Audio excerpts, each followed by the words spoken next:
Greetings and salutations, friends. Welcome back. I am so glad to be here today. You have no idea. Have you ever had one of those days where the entire day was incredibly hectic, but you got through it, and then you realize that you have one more really big task to complete for today? Well, tonight's live show is my one more really big task to complete for today, but not really just for today, more like for the week here. It's a very short week for us here due to the holiday last week.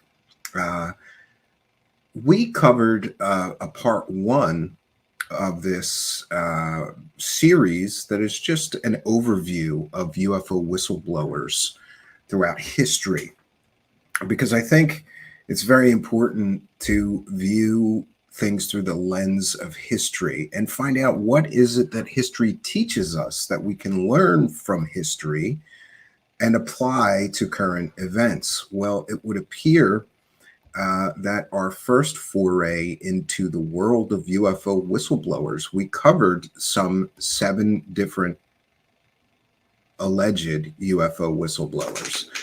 And tonight is no different. We will be covering another 7 in total UFO whistleblowers. I'm going to share my screen here just so we get a preview here of what it is we'll be doing this evening.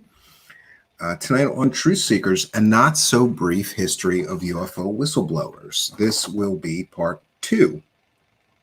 So we've got Robert Dean tonight, former military man who claimed that he worked, he claimed various things, but his major claim was that he worked with or for NATO. And while working with and for NATO, for the United States government, he saw something called the assessment, which told the truth about aliens interacting with Earthlings and visiting Earth and more. Then there was Dan Burish, who was a so-called biologist who claimed that he worked at Area 51, but not just Area 51. He worked at S4, the alleged subbase off of Area 51 that Bob Lazar had previously described before him. And Dan Burish basically came after Bob Lazar and expanded on all of Bob Lazar's stories. Alex Collier was I believe, an abduction. He was abducted by aliens, but later became sort of a contactee, a galactic ambassador of Earth, talking to all kinds of aliens. Chief among them were the Andromedans.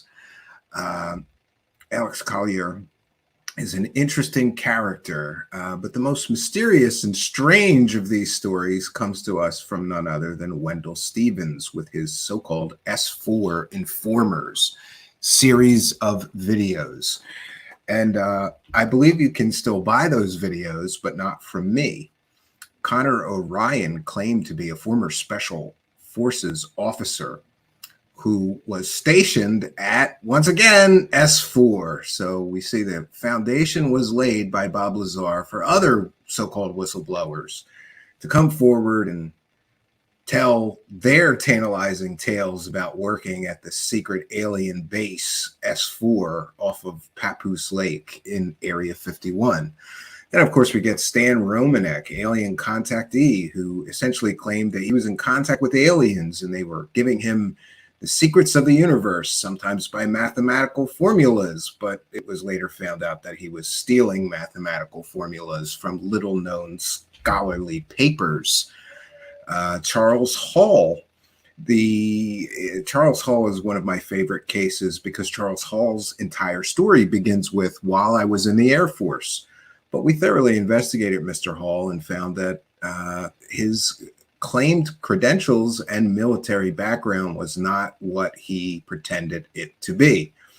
And of course, I threw him in for good measure. Simon Parks is another so-called UFO whistleblower, alien whistleblower, who told fantastical fairy tales, in my opinion. about having sex with cat queen aliens. And this was all before becoming quite a notable Q influencer. Most of the material about Simon Parkes and his alien experiences and having sex with cat queen aliens and all manner of fantastical stories have slowly melted off of the internet. I believe Mr. Parkes wanted to recast himself as a geopolitical Q expert and no longer wanted to be known as the guy that was banging cat queen aliens. So that is an overview of what we'll be doing tonight. We want to take a moment and thank you for joining us. If you're just joining us, you are watching Truthseekers. And we are going to be doing a not so brief history of UFO whistleblowers. This will be a deep, deep dive. You will learn more about UFO whistleblowers, especially these are kind of the second tier. I got to be honest, okay? This is the B squad of UFO whistleblowers. We did the A squad first, you know, Corey Good and Bob Lazar, Philip Corso, and a few other notables. This is sort of the B squad, but these are very interesting stories. My favorite is probably the story of this Connor Orion, because wait till we peel back those layers of deception. He was portrayed as a former military officer, a former special forces guy who worked at Area 51 as a security guard at the alien base. Wait till you hear the reality of this guy. You will not believe it, friends. All right, so we're going to start our journey. We're not going to do this one in chronological order. These guys all were around the same time, early 90s, later 90s. Some of them survived to this day with their grifts. Well, Simon Parkes was kind of in the 2000s, but the rest of them, they began in the early 1990s, and all of them have some things in common. Like they all suffered from UFO disease. They came out with an original story that was somewhat plausible, somewhat believable, and then their stories got more and more grand as time went on. After all, those crowds at UFO conferences you're working, they will tire of your same story for years and years and years. Eventually, you're going to need some new stories, and all of these guys, they get wilder and wilder as they go. But we will begin our journey with an exploration into Bob Dean, who was an interesting character. And I have to say, one of the people that when I first got really deep into this, I believed this guy. It was only through further research and watching this guy literally unravel. Bob Dean began his career claiming, you know, some very sensible things, a believable story. You know, I was in the military. While I was in the military, I was working for NATO in Europe. And while there, I got to see some strange briefings, paperwork about aliens and alien visitation on Earth and what all the NATO countries knew about it.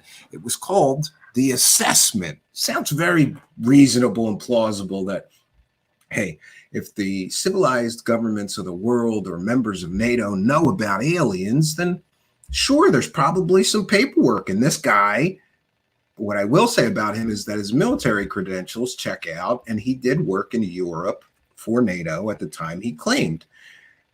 However, it is only through careful observation of this man as his career in the UFO world progressed. This guy had no job for like 20 years. All he did was work he was at all of the UFO conferences for years and years and years and years.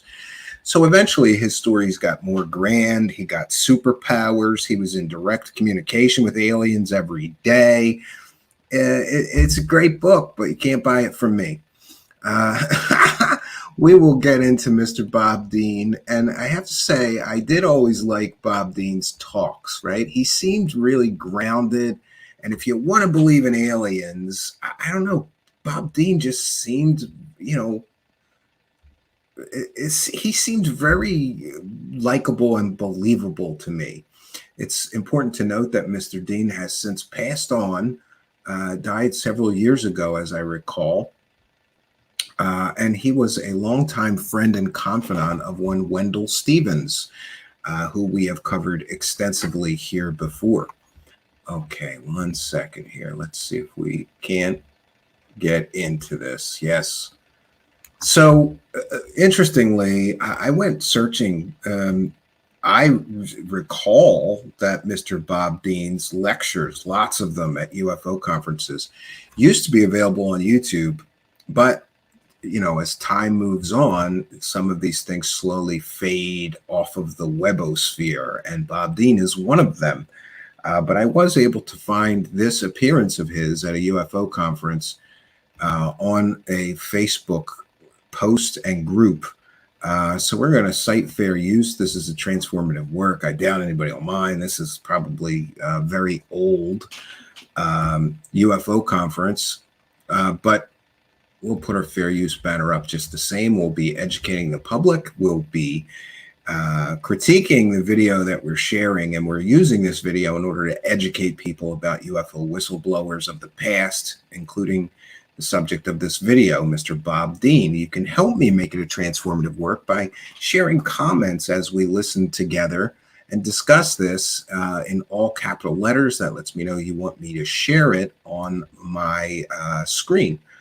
And welcome everyone. Thanks everyone for being here. Let's begin. This is guy going Thank you. Thank you. Going to put this thought in your head for just a moment. They always have loving grandfather terrible sound. And as all loving grandfathers desire, but it's shut. You can just put your stuff. They would like to be able to make your life better. Yeah, well, I had on the journey that you're about to embark upon. Wow. Let's fast Loving forward. grandfather will impart this to you.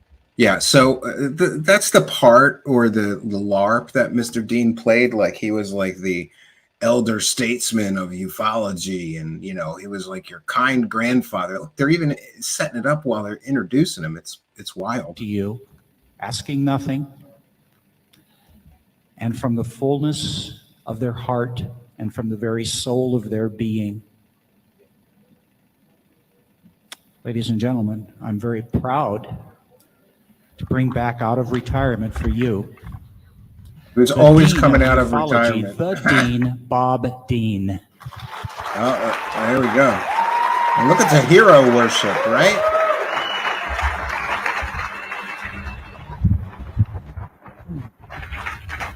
My good friend.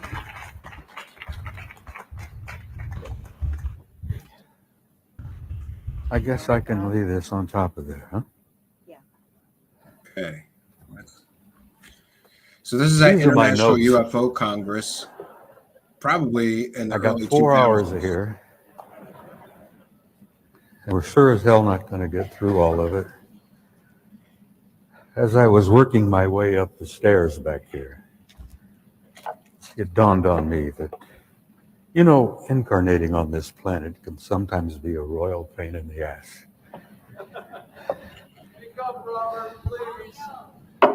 Yeah, and by the way, just to be clear, Mr. Dean used to give, like, he would give 4 or 5 hour talks. This guy had the gift of gab, man. He could just tell stories for like 5 hours straight. I've seen him do it in previous videos. This video is only an hour. We're only going to go a little bit into it just so we get sort of a taste of what he's selling, or what he used to sell.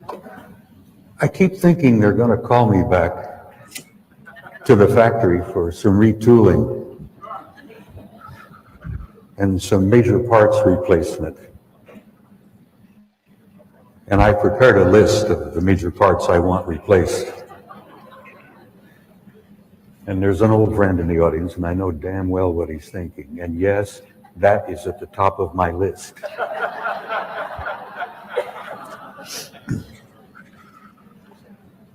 I really don't know where to begin, honestly. I just must say a few words here beginning.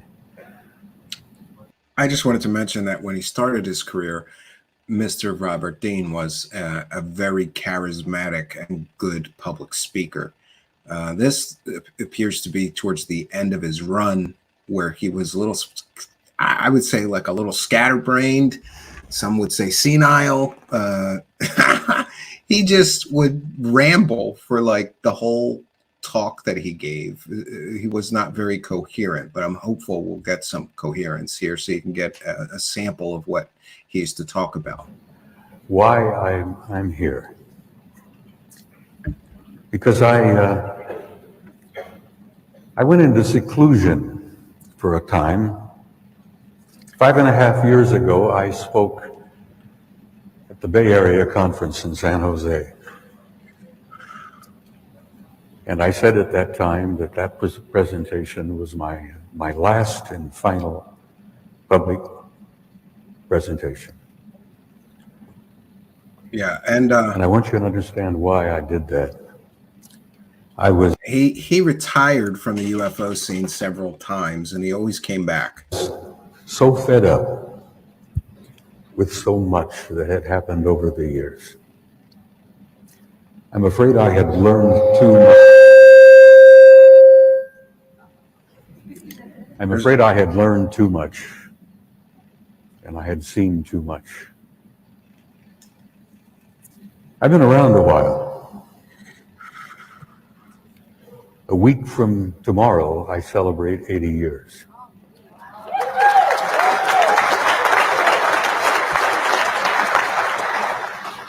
And I have been prone to whine and complain and grumble and carry on a few times, because the years take their toll. And every time I start whining and complaining, I look at Wendell Stevens, who celebrated 86 last month. Yeah, and we mentioned that those two were like always together. They did many documentaries together. For those unaware, Wendell Stevens was a twice convicted, let's just say he was twice convicted for problems with children. And you know what I mean. YouTube doesn't like that term. Yeah, it's a whole story. He claimed the CIA framed him, but read the court documents and you'll think differently. Yeah, and this is a typical UFO conference. Let's all applaud, somebody convicted for that kind of thing. It's great who the UFO community choose to make a hero out of, regardless of, their problems, let's just say problems with morality and ethics. So when I see Wendell, and he's farting around, pretty vigorous old coot, I shut up because, I have no idea where I'm going to be around another 6, but I take my hat off to Wendell. Not only is he a dear friend, but he's a bit of a hero in my book. A hero, sure. But I wanted you to know why I became a recluse for some time. I spoke at San Jose and I said, yeah, the guy looked good for his age. I'm not doing this anymore. As I said, I'd seen too much, been too many places, and learned too much. And I'll be honest with you by telling you Kevin. Absolutely. Some of the things I had learned brought my old worldview crumbling around my knees. You talk about the old paradigm and the idea that many people aren't ready for the new paradigm. Well, I wasn't right, ready. Web Drummer, he does. When I first began this thing, over 40 years ago, serving in Europe at the time, SHAPE headquarters in Paris. There we go. And I got introduced to the reality of the phenomenon, and from that moment on, I could never put it down. I could never step away from it. The more I learned, the more I wanted to know, and the more I ended up knowing. Yes. So again, he was in the military. I believe he was in the Army. He was a major, and he claimed that he worked at SHAPE headquarters. I believe people did verify that, but his major claim is that while he worked for NATO at SHAPE headquarters in Europe, he saw these documents that detailed extraterrestrial visitation on Earth, treaties between Earth governments and aliens, deals made, of course, the breeding program. The stories got more grand as time went on. The more shocked I became, and as I said, my old worldview collapsed. You talk about the word alienated. I was alienated completely because my old concepts were just down the toilet. And I walked away, went back to Phoenix, turned myself into a recluse, and as my son said, I was proceeding to commit suicide slowly. smoked too many big cigars, drank too much good bourbon, drank too much strong coffee. As I said, I'm a heavy drug user, you know, really. Nicotine, caffeine, and alcohol. Probably one of the things keeping me here. And I began to stew in my own juices, as it were. And a number of things began to happen. Yeah, and I sort of remember this talk. He did this talk for quite a while. He's very melodramatic, you know, like, oh, I was going to kill myself with alcohol and because I knew too much about the aliens. I began to do some very serious meditation. And under the suggestions and encouragement from a bunch of people like Joe McMonigal, who's another retired Army man, I began doing some remote viewing. There you go. This is later in his career. Let me tell you, if you think that will not blow your old paradigm, you give it a try. Yes. So again, just to be clear, Robert Dean, his first stories were very believable and very grounded in something that resembled reality. He worked at SHAPE headquarters for NATO while he was in the military, and he saw documents that confirmed the existence of extraterrestrials visiting Earth and other things. Later in his career, and this is where we see him now, he started getting superpowers, but it wasn't just remote viewing. He became a full-blown like psychic guru. He had all kinds of superpowers. He could move things with his mind. I think that he got burnt out of trying to come up with new alien materials, so he just got into the metaphysical and the psychic side of the paranormal. So he'd have things to talk about, in my view. To my knowledge, he's never proven that he had superpowers, but he made quite a lot of money telling people that he did. Take from that what you will. I've even had a couple of out-of-body experiences. There we go. He's able to astrally travel. So we've got remote viewing and astral travel, out of the body experiences, besides all the stuff that he knew about aliens. And he really did paint himself as sort of an oracle, like he knew the real truth of what the government really knows. He read all the secrets. He got read into all the good stuff, all the goodies, right? But like I said, people got tired of the same old stories. So then he got into the metaphysical. I call them excursions. And that'll shake you up. There's not a one of you in this audience that can't do that. Each and every one of you have that capability to remote view. And each and every one of you has the capability to step outside of your shell, which is what this is, and travel out there. I mean, there are no limits.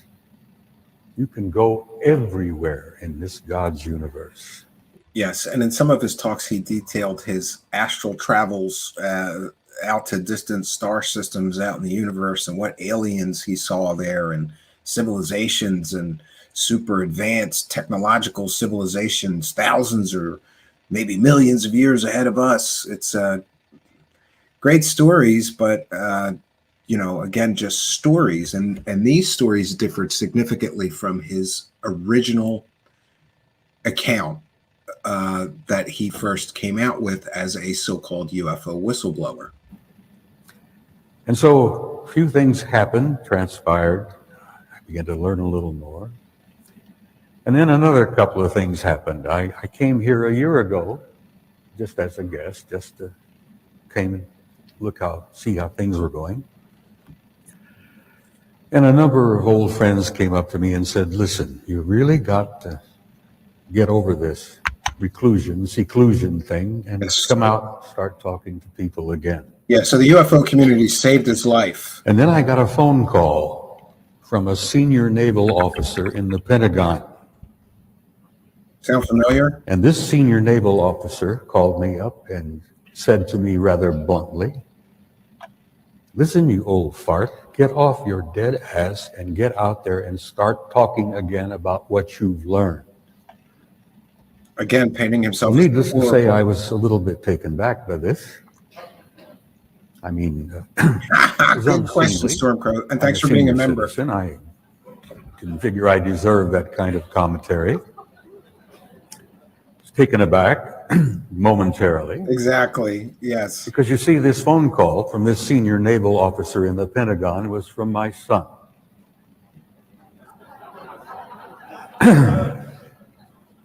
And he's had the privilege over the years to call me an old fart and get away with it. And last year, a couple of the old boys in the old boys network, like Yeah. Wendell and Don Ware, Plot twist, two right? guys I deeply admire and respect, told me the same thing, you know. Stop sitting there stewing in my own juice. Come out here and talk. And share with people. You've seen things, you've learned things that need to be told. And so a combination of all these things, the remote viewing, the out-of-body experiences. You're right, B. Baker. The It's blunt great. phone call from my kid. I'm here. And I'm going to stay out here in the public again as long as I'm around. Oh, it's so melodramatic. Thank you very much. I've also had some encouragement from a couple of friends. I jokingly refer to friends in high places. Well, let me try to get here. I was in the gentleman's lounge just before I rest came in up here, peace. and I had a flash of illumination. Now, a lot of people have those flashes of illumination while they're in the shower, you know? I tend to have them when I visit the gentleman's lounge. I think it's the sound of running water that does it for me.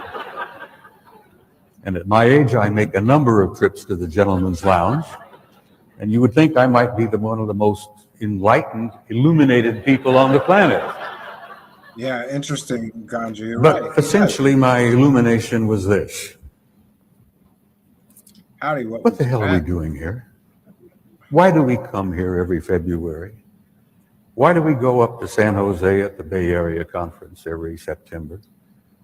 Why do we even bother doing what we do? And it hit me.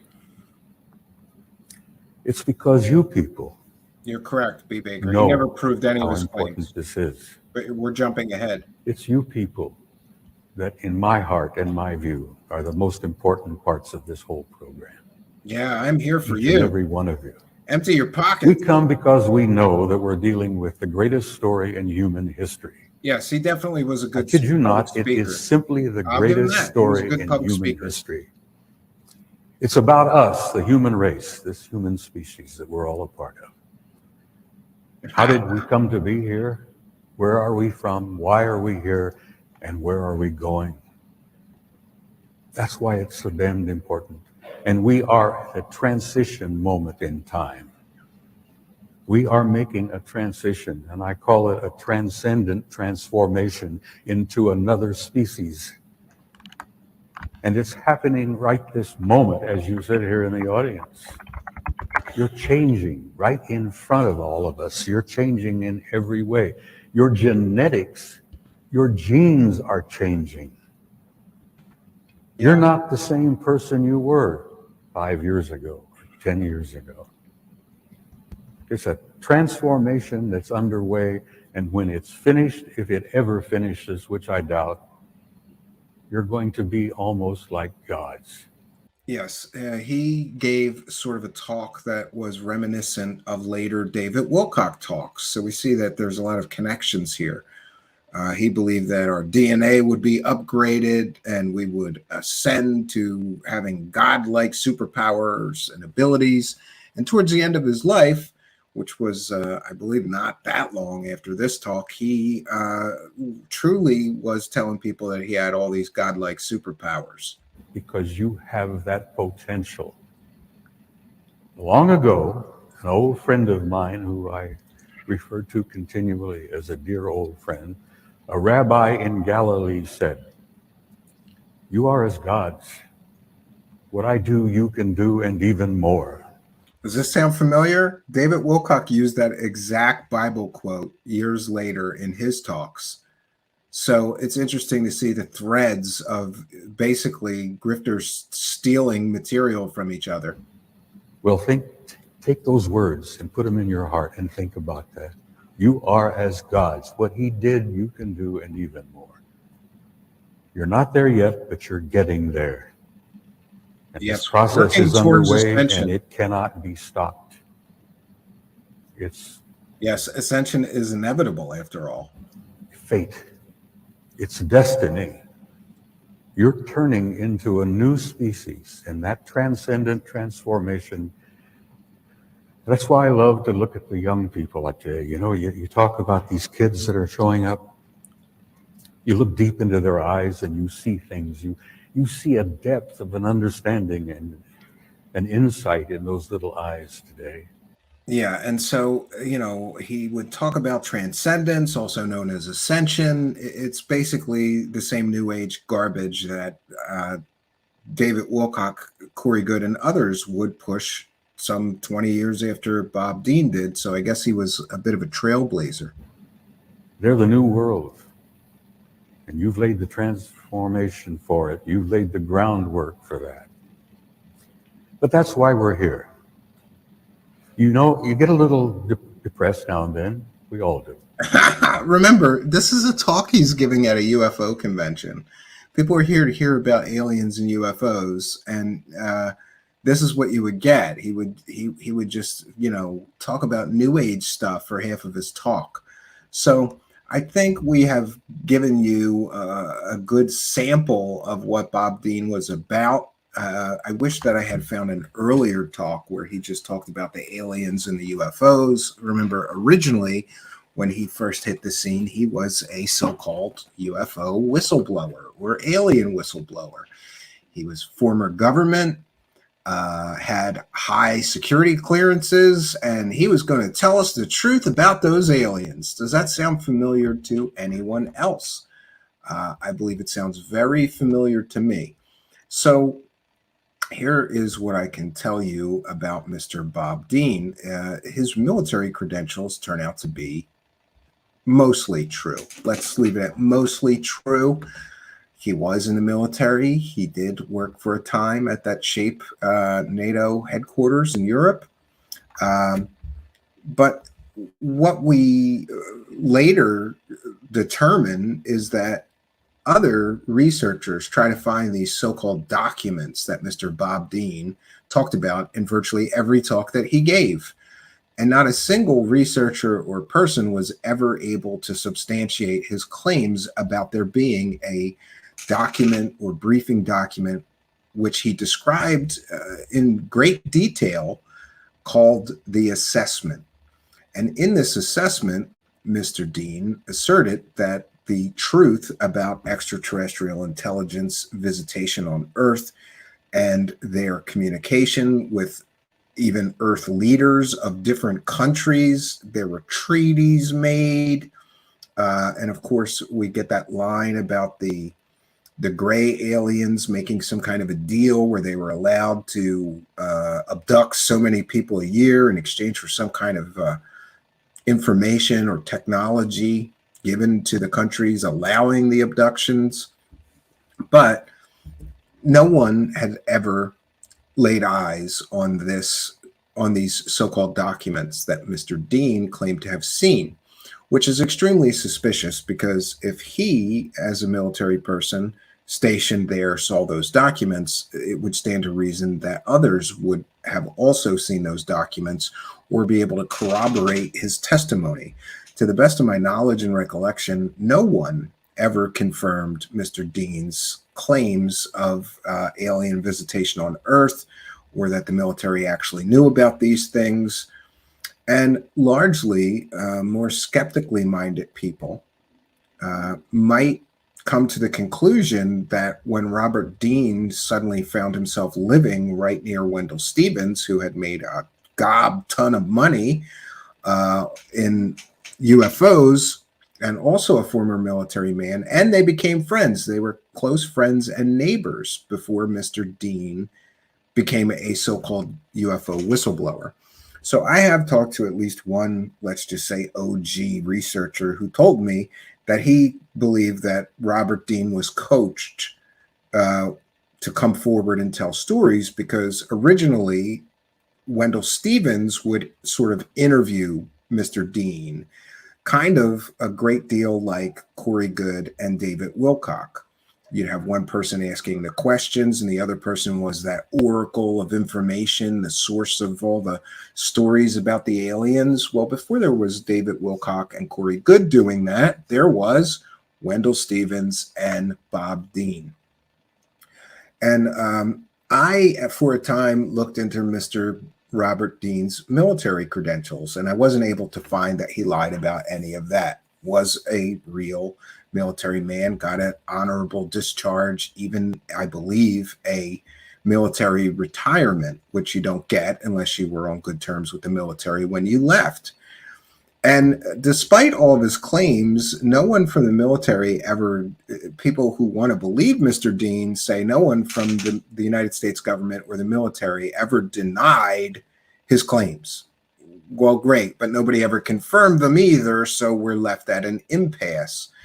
And Mr. Dean falls into the category of falsifiability, which is a concept that we have talked about here before several times, which goes essentially like this. If Mr. Dean cannot prove that his stories are true, and likewise I cannot prove that they are not true, then his information has absolutely no value. We never get any corroborative evidence, corroborative witnesses. We never get to see the documents that Mr. Dean claimed to have seen while in the military. Nobody can show me a single page out of this so-called assessment. And it's important to note that Mr. Dean had no other job other than working UFO conferences constantly. He was a fixture at UFO conferences in the 90s and the early 2000s. He was at all of them. No matter what UFO conference you went to, Bob Dean was there. And usually he was a paid speaker. So did Mr. Dean really see secret military documents that prove the existence of extraterrestrials and visitation of extraterrestrials on Earth and flying saucers and alien spaceships? Well, I can't say definitively that he didn't see those documents, but I can tell you that no one's ever proven any of Mr. Dean's claims. But he did make a great deal of money as a paid UFO personality. He was one of the older so-called UFO celebrities for quite some time. I have to say that, like, early on I got into this stuff. I remember I listened to every UFO conference where Mr. Dean would talk, and every couple of years he would do a new or different talk, usually not so rambly like he was at the end, a little more precise and planned out and sort of scripted. He was a good speaker. He was kind of entertaining to listen to, threw in some jokes. That's why he did good on the live speaker circuit at UFO conferences. But as far as being a UFO whistleblower, again, I always come back to this. A whistleblower has evidence. But what we see time and time again in the history of UFO whistleblowers is that most of them don't have evidence, but they all have an incredible amount of stories, usually without corroboration, accompanying documents to support their claims, corroborating witnesses, or any verifiable, undeniable proof that their claims are true. Essentially, what we get from the UFO whistleblowers usually is stories. Next, we get to one of my other favorite so-called whistleblowers, Dan Romanek, because you may notice it's kind of a strange picture that we're using of Mr. Romanek. That's his mugshot, because Mr. Romanek's career as a UFO whistleblower did not end well at all. We're just going to go to the Wikipedia for him first. Or you know what? I don't need to share that. We'll just... So Stan Romanek was an American author, documented con artist, and convicted sex offender.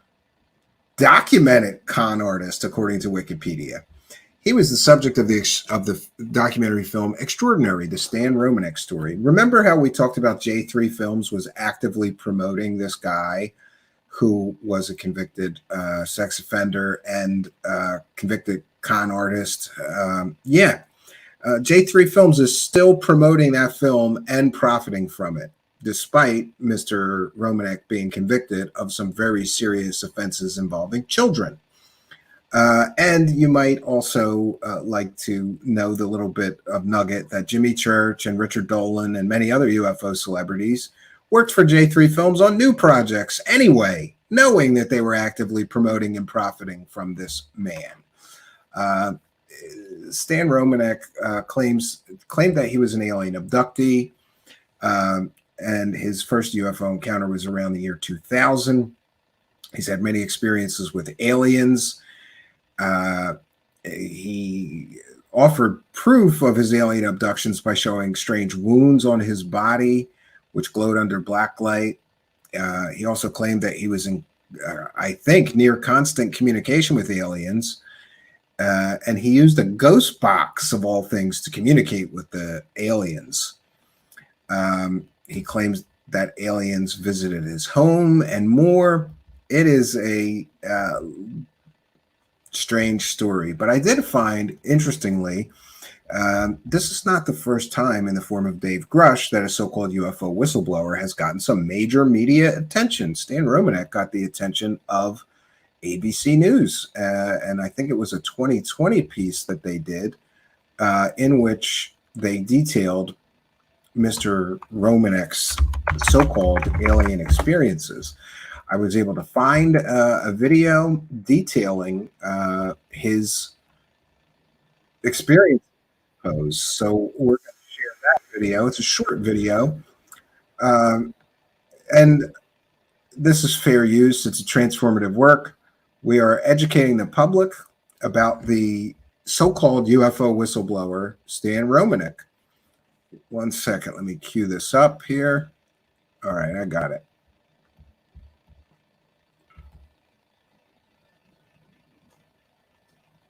One second.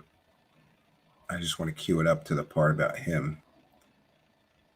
Okay. 1 second. I'll start with some so-called UFO footage, I suppose. So this is a transformative work. We are going to be discussing and critiquing the video that we're sharing. This is from an ABC News piece about Mr. Romanek, and this is some 13 years ago. 2.4 million views. Alien Cell. There it is. Oh, I got it. I don't know what the hell it is. Unlike many of the experiencers we talked to who claim to have seen UFOs, And I looked out and there was a big red blinking UFO. or claim they were abducted, So it went over this way. It went southeast, basically. Stan Romanek's story may be the most incredible. What the hell is that thing? Not only does he capture his alleged sightings on video, Do you guys see it too? Yeah, he had a lot of wacky videos. It's right over our heads, practically. more documentation, more so-called proof of extraterrestrial contact than anyone else. All right, we have an extraordinary story out of Denver. He's appeared on Larry King Live with his video. Stan Romanek is the man who claims to have shot footage of an extraterrestrial. Yeah, so Mr. Romanek was a prodigious hoaxer. And I believe that all of his material that he created as his so-called evidence was faked through various means. I think his most famous hoaxed video was of an alien outside his door at his house, which most people who are a little more skeptical who looked at the videos would agree that it turned out to be like somebody holding up a mask to a glass door, through a glass door. Not very convincing. Later, Mr. Romanek would be caught trying to hoax poltergeist activity during a live interview. He was like throwing a pencil, and he got caught doing that. So it appears that Mr. Romanek was a hoaxer and not a true so-called UFO or alien whistleblower. But remarkably, Stan says his first ever UFO sighting wasn't even in the dark, but in broad daylight while he was driving his car near Denver's Red Rocks Amphitheater. As I rolled down the window, it appeared to have noticed me at that point. Where Yeah, he was Orion filled with himself, stories, right? And this and look, that could literally be anything. shot Could be a up to Mylar about balloon. 1,000, maybe 2,000 Why is it so feet shaky? in an instant. Stan says he began seeing UFOs all the time. He could barely look up without seeing some strange light or orb in the sky. Over the years, his wristwatch stopped working. Lights would flicker at his mere presence, and birds would crash into his car. If you're a true experience, Yeah, and of course, this was all claims. These were unproven claims, but these were the kind of claims that he made. Oh, my watch stopped. Maybe it's interference from the alien spaceships.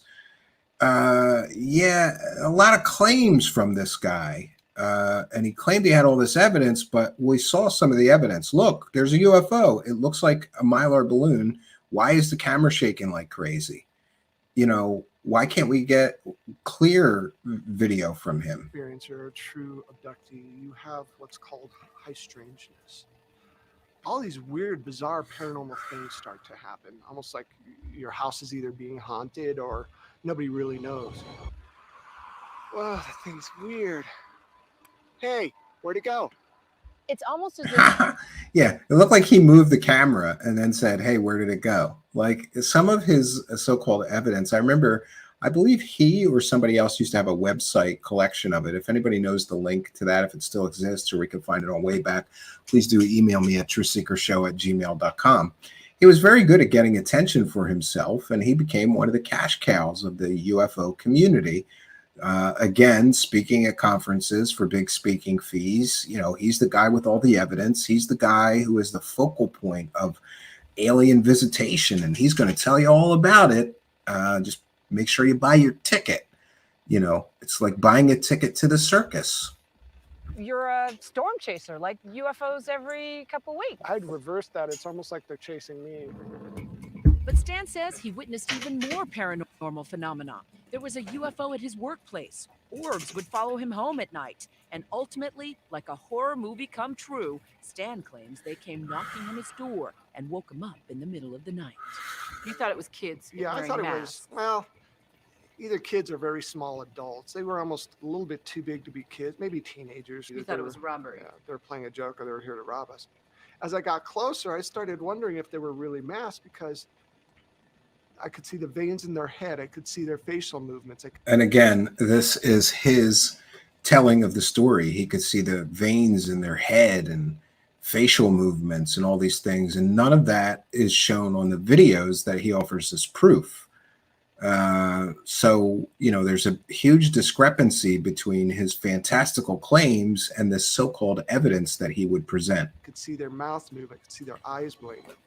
And I started to get frightened. So what happened? Unless you have this happen to you, it's kind of hard to explain, but suddenly a thought popped into my head. Oh, telepathic communication with the aliens, of course. That's how everybody communicates with the aliens, through thought transference or telepathy. So you think they were communicating with you telepathically? I can't explain it any other way. I know what I experienced. Suddenly, Stan says his mind was filled telepathically with unexplained images. Also, Does this sound familiar? We've heard this story before, I think. bam, bam, bam. Oh, he's getting downloads. Images, thoughts, images. And what were the images? I had images of this horrible catastrophe, you know, winds so strong it's scouring the pavement off the earth, forests burning, devastation to the planet. Yes, and these scenes of Earth destruction, usually attributed to some sort of humans meddling with our environment or not taking care of our environment, is a common feature of alien contactee stories. You might recall that Betty and Barney Hill experienced just such a event during their alien abduction experience. So you were seeing scenes from an apocalypse. From some kind of apocalyptic thing. And when it was over, I'm going, when's this going to happen? Is this going to happen? Is this really going to happen? Because I was pretty much in tears by this point. I was so terrified. Convinced that the aliens were trying to send you a message. Yes, you guys have to take care of the Earth, and we're your space brothers, and we care about your biosphere and your home, and you guys got to start taking care of it. Again, a very common theme among alien contactees. That's what this is all about. And yet, Stan, from somebody who's listening to your story, it sounds like just that. It sounds like something you made up. If you're a skeptic like I was, and trust me, I was in the same boat you were, it's like, oh, you guys are crazy. But every time I... Later, longtime friends and acquaintances of Mr. Romanek would confirm that he had a lifelong interest in aliens, science fiction, and, of course, UFOs. So his claim to have been a skeptic previous to his so-called alien experiences kind of falls apart under scrutiny. I think that something else happens to prove that I'm not crazy. Is Stan crazy? Is he crazy? I don't believe he's crazy. He's absolutely seen something. Things have actually happened to him. I know that just from talking with him, from seeing some of the evidence. The Garen cattle mutilation case was really interesting. And then we get MUFON to confirm that Mr. Romanek was the real deal. And interestingly, the international director of MUFON would also be arrested for child-related offenses, just like Mr. Romanek. A short time after Mr. Romanek got charged, so did Jan Harzan, former international director of MUFON, which stands for the Mutual UFO Network, which I believe to be a less than ethical organization. Let's leave it at that. He says Stan's story is supported by more than just shaky video and grainy photos of bright lights or orbs in the big city sky. It's one thing to say you've seen something that's unknown. It's another to say, I've been abducted. Well, you would have the evidence, the physical evidence that's occurred to him. The marks on his legs, the marks on his body, the implants. That's right, implants. This is just some of the evidence Chuck... It's great. I'd like to see an analysis of that so-called alien material, because if it was truly an alien material, you could put it in a mass spectrometer and you would know that it was alien not from our solar system instantly. He's talking about. See the dot in that X-ray? Stan claims it was an implant doctors found after a so-called abduction. When ABC News asked for an independent medical assessment of the implant, Stan says it suddenly disappeared. There's also That's nice. So ABC News is like, that's great. Let us see the implant. We'll get it analyzed. The aliens, they teleported it out of my body. It disappeared right when you guys wanted to test it. Isn't that convenient? Photos of marks on Stan's body, which he says were the result of alien testing. And they're usually in triangles, perfect triangles. You can measure them and they're like an inch by an inch by an inch. I love this interviewer too. She looks like she's like thinking, how did I get this crappy gig, right? One could argue, Stan, that these are self-inflicted. Yeah, they could argue that. I found some on my back, didn't even know I had them. Now, how can I reach my back?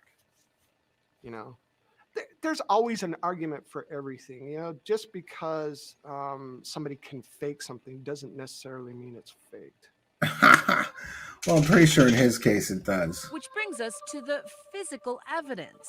Stan says he found these photos on his camera after it went missing for a couple of days.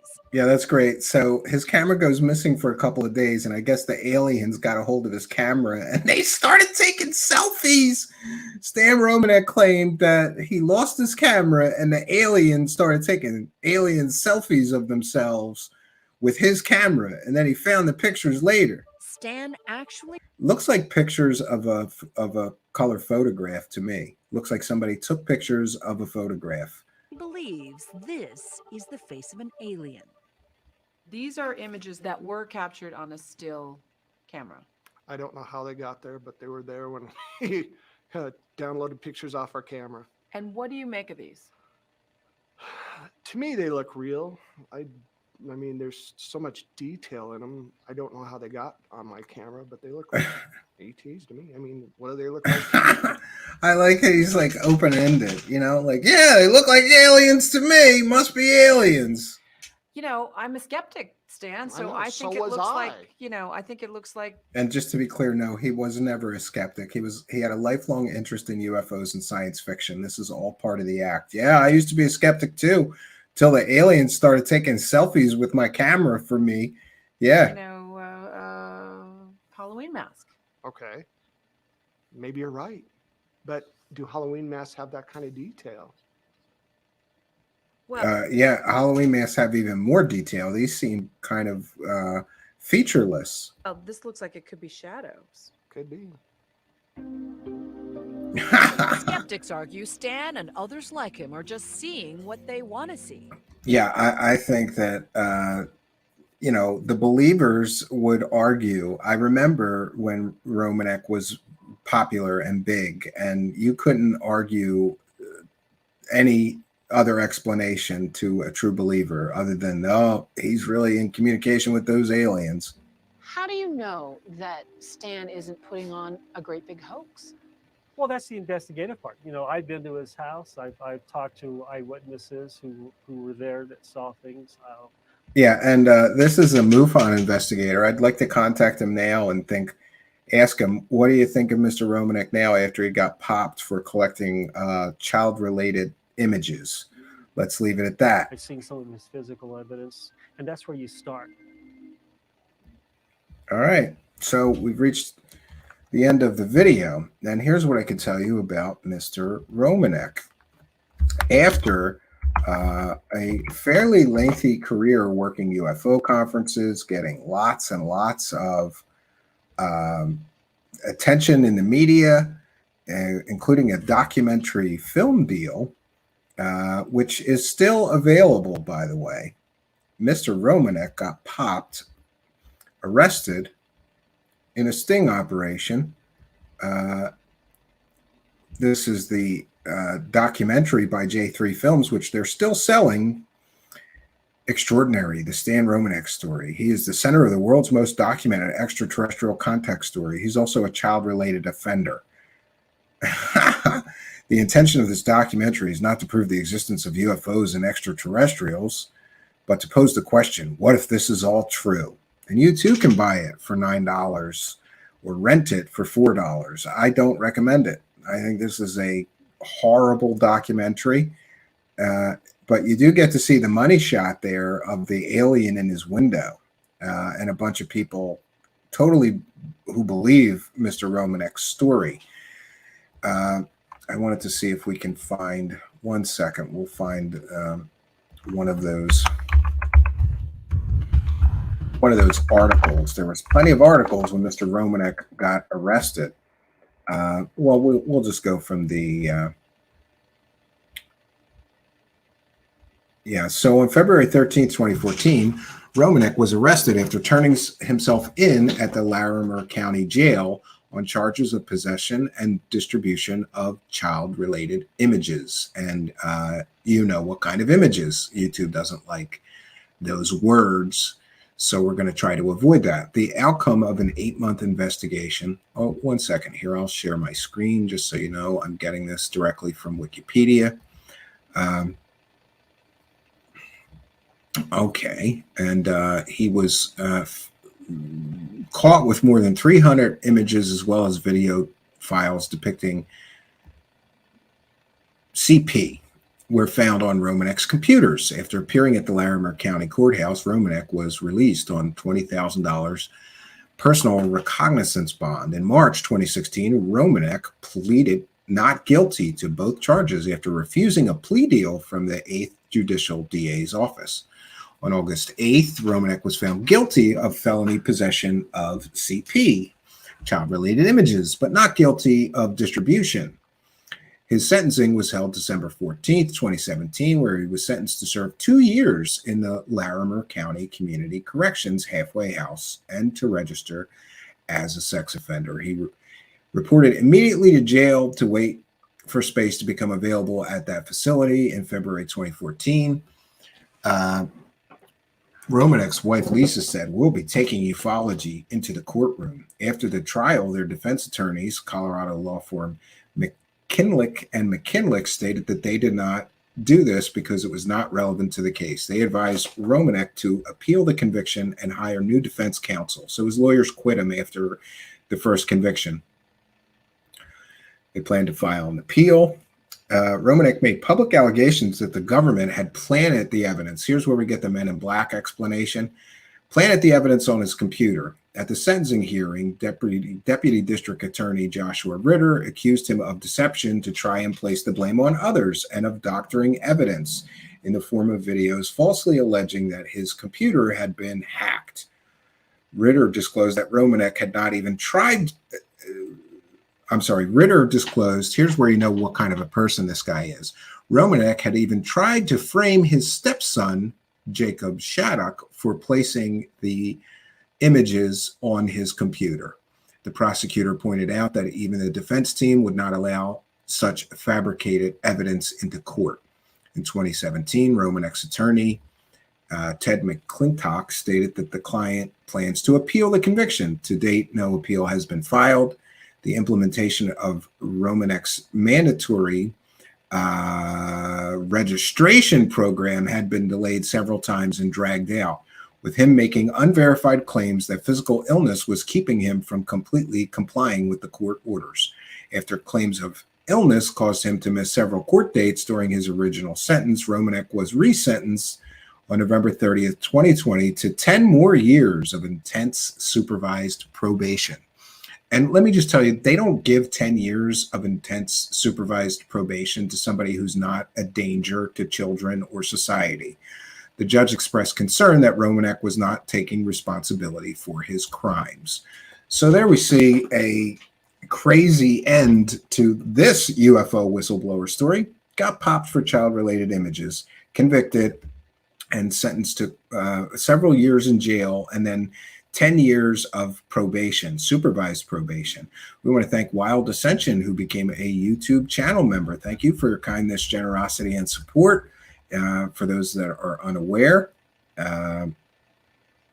if you become a YouTube channel member during our live broadcast, we give a shout out and a big thank you. Wild Ascension has been a member before and a longtime show supporter. Good to see you back, Wild Ascension. Thank you for your kindness, generosity, and support of the show. It is much, much appreciated. Storm Crow is here, also a member, asking, did Orbs visit him in jail? Not that I'm aware of. Yes, he did. He used the Men in Black defense, David Bucky. He tried to say because he's into aliens, the government planted that stuff on him. And he also did, during the trial, where he was planning on trying to blame his stepson for how those images got onto his computers. Yes, and M. Stone correctly pointing out he should be supervised for the rest of his life, at least. Yeah, he had 300 very questionable images of children and videos on his computer. The most interesting part of this is that J3 Films continues to promote and profit from the documentary about him, even knowing that he's in jail. Last I checked, he's still in jail. I don't know if he got out. He should have gotten out by now. He was originally sentenced to 2 years. And Randy 1979 says Stan is one of the nastiest grifters so far. Yeah. I was never impressed with Mr. Romanek. I thought he was a grifter and a hoaxer from the get-go. But it is interesting that he made quite a lot of money. Documentary film deals. He got, deals to be on television shows and more. But we are going to continue our journey. If you're just joining us, you are watching Truthseekers, and we are giving you a history of UFO and alien whistleblowers. And we will be continuing our journey. Next up is Mr. Dan Burish, who, by the way, I have to say, I really, at one point, I don't know that I believed him, but there was a great deal of Dan Burish material. This is another guy that would talk for hours and hours and hours. I'm going to give you a synopsis of Mr. Burish from this book by Ronald Gardner. And you may know that Ronald Gardner also wrote a book about that fake anonymous whistleblower. Yeah, that's another person that we should have put on our list, but we've only got time for so many. So this is Mr. Ronald Gardner's book on a complete and total fake UFO whistleblower. Dr. Dan Burish reveals the truth about ETs, UFOs, and MJ-12. For those unaware, Dan Burish sort of weaved a lot of UFO mythology together, including material originally talked about by one Bob Lazar, previous to his becoming a whistleblower, Mr. Burish, that is. He also claimed that he was a member of the famous MJ-12 group, the group that deals with extraterrestrials for the United States government and keeps everything secret. This is a blurb from the book. This is the true story of microbiologist Dr. Dan Burish and his encounters at Area 51 S4 with J-Rod, an alien from the Zeta Reticuli star system, whose UFO crashed in Kingman, Arizona. With the implicit consent of the most powerful, this is where it gets good. He claimed that he had permission from Majestic 12 to become a whistleblower. You know, that group that had been murdering people up to and including presidents, if you believe some people, for disclosing stuff about aliens. They just gave him permission with the implicit consent of the most powerful and secretive organization in the United States government, Majestic 12. Dan reveals for the first time why Dan was taken aboard a UFO as a child. The actual procedures used to extract tissue from an ET at Area 51. The real reason the U.S. went to war in Iraq, hint, it wasn't about oil. Yeah, he said it was because of the Stargates. Remember that? The Stargates in Iraq came from Dan Burish. One of the people that it came from was Dan Burish. The cause of global warming, it's not man-made. And who the winged angels mentioned in the ancient scriptures actually were. Special bonuses, the anatomy of aliens, images and descriptions of alien anatomy verified by Dr. Dan Burish, and actual members of MJ-12 in the layout of their living quarters at Area 51, and a letter from Admiral John Mike McConnell, head of MJ-12, authorizing the disclosure of certain information. This book will challenge your belief system, but if you're ready for the truth, scroll up and click the buy button and get your copy now. Every single detail is corroborated by multiple sources. Great. This is just, yeah. And here we see the image of the J-Rod alien that he claimed that he interacted with at Area 51. So Dan Burish essentially took Bob Lazar's stories about Area 51, but then he expanded upon them. He expanded upon the stories. He weaved in MJ-12. And what you need to know about Mr. Burish is that although he did have some degrees in biology, I don't believe that he was a doctor, if memory serves me correct. And also, while he claimed that he was working at Area 51, we can verify that Mr. Burish actually was working in Las Vegas as a security guard for a casino. So, though he claimed to be a prestigious biologist that the government sought out, and MJ-12 hired him to work on this alien's biology. And you know all those stories about how the gray aliens have some necropolis or some genetic malfunction which is causing all of these problems for them, and that's why they need human material, because they need to extract DNA and sort of fix themselves. These stories originated with Mr. Dan Burish. They have since become an accepted part of UFO mythology. I do have, we'll cite fair use once again. Dan Burish, like a lot of other people, his videos have been really sort of melting off of the internet. It used to be you could search Dan Burish on YouTube and find 100 interviews with him and things like that. He eventually fell off the map when his story started falling apart and people began verifying that he couldn't have been at Area 51 working when he claimed he was.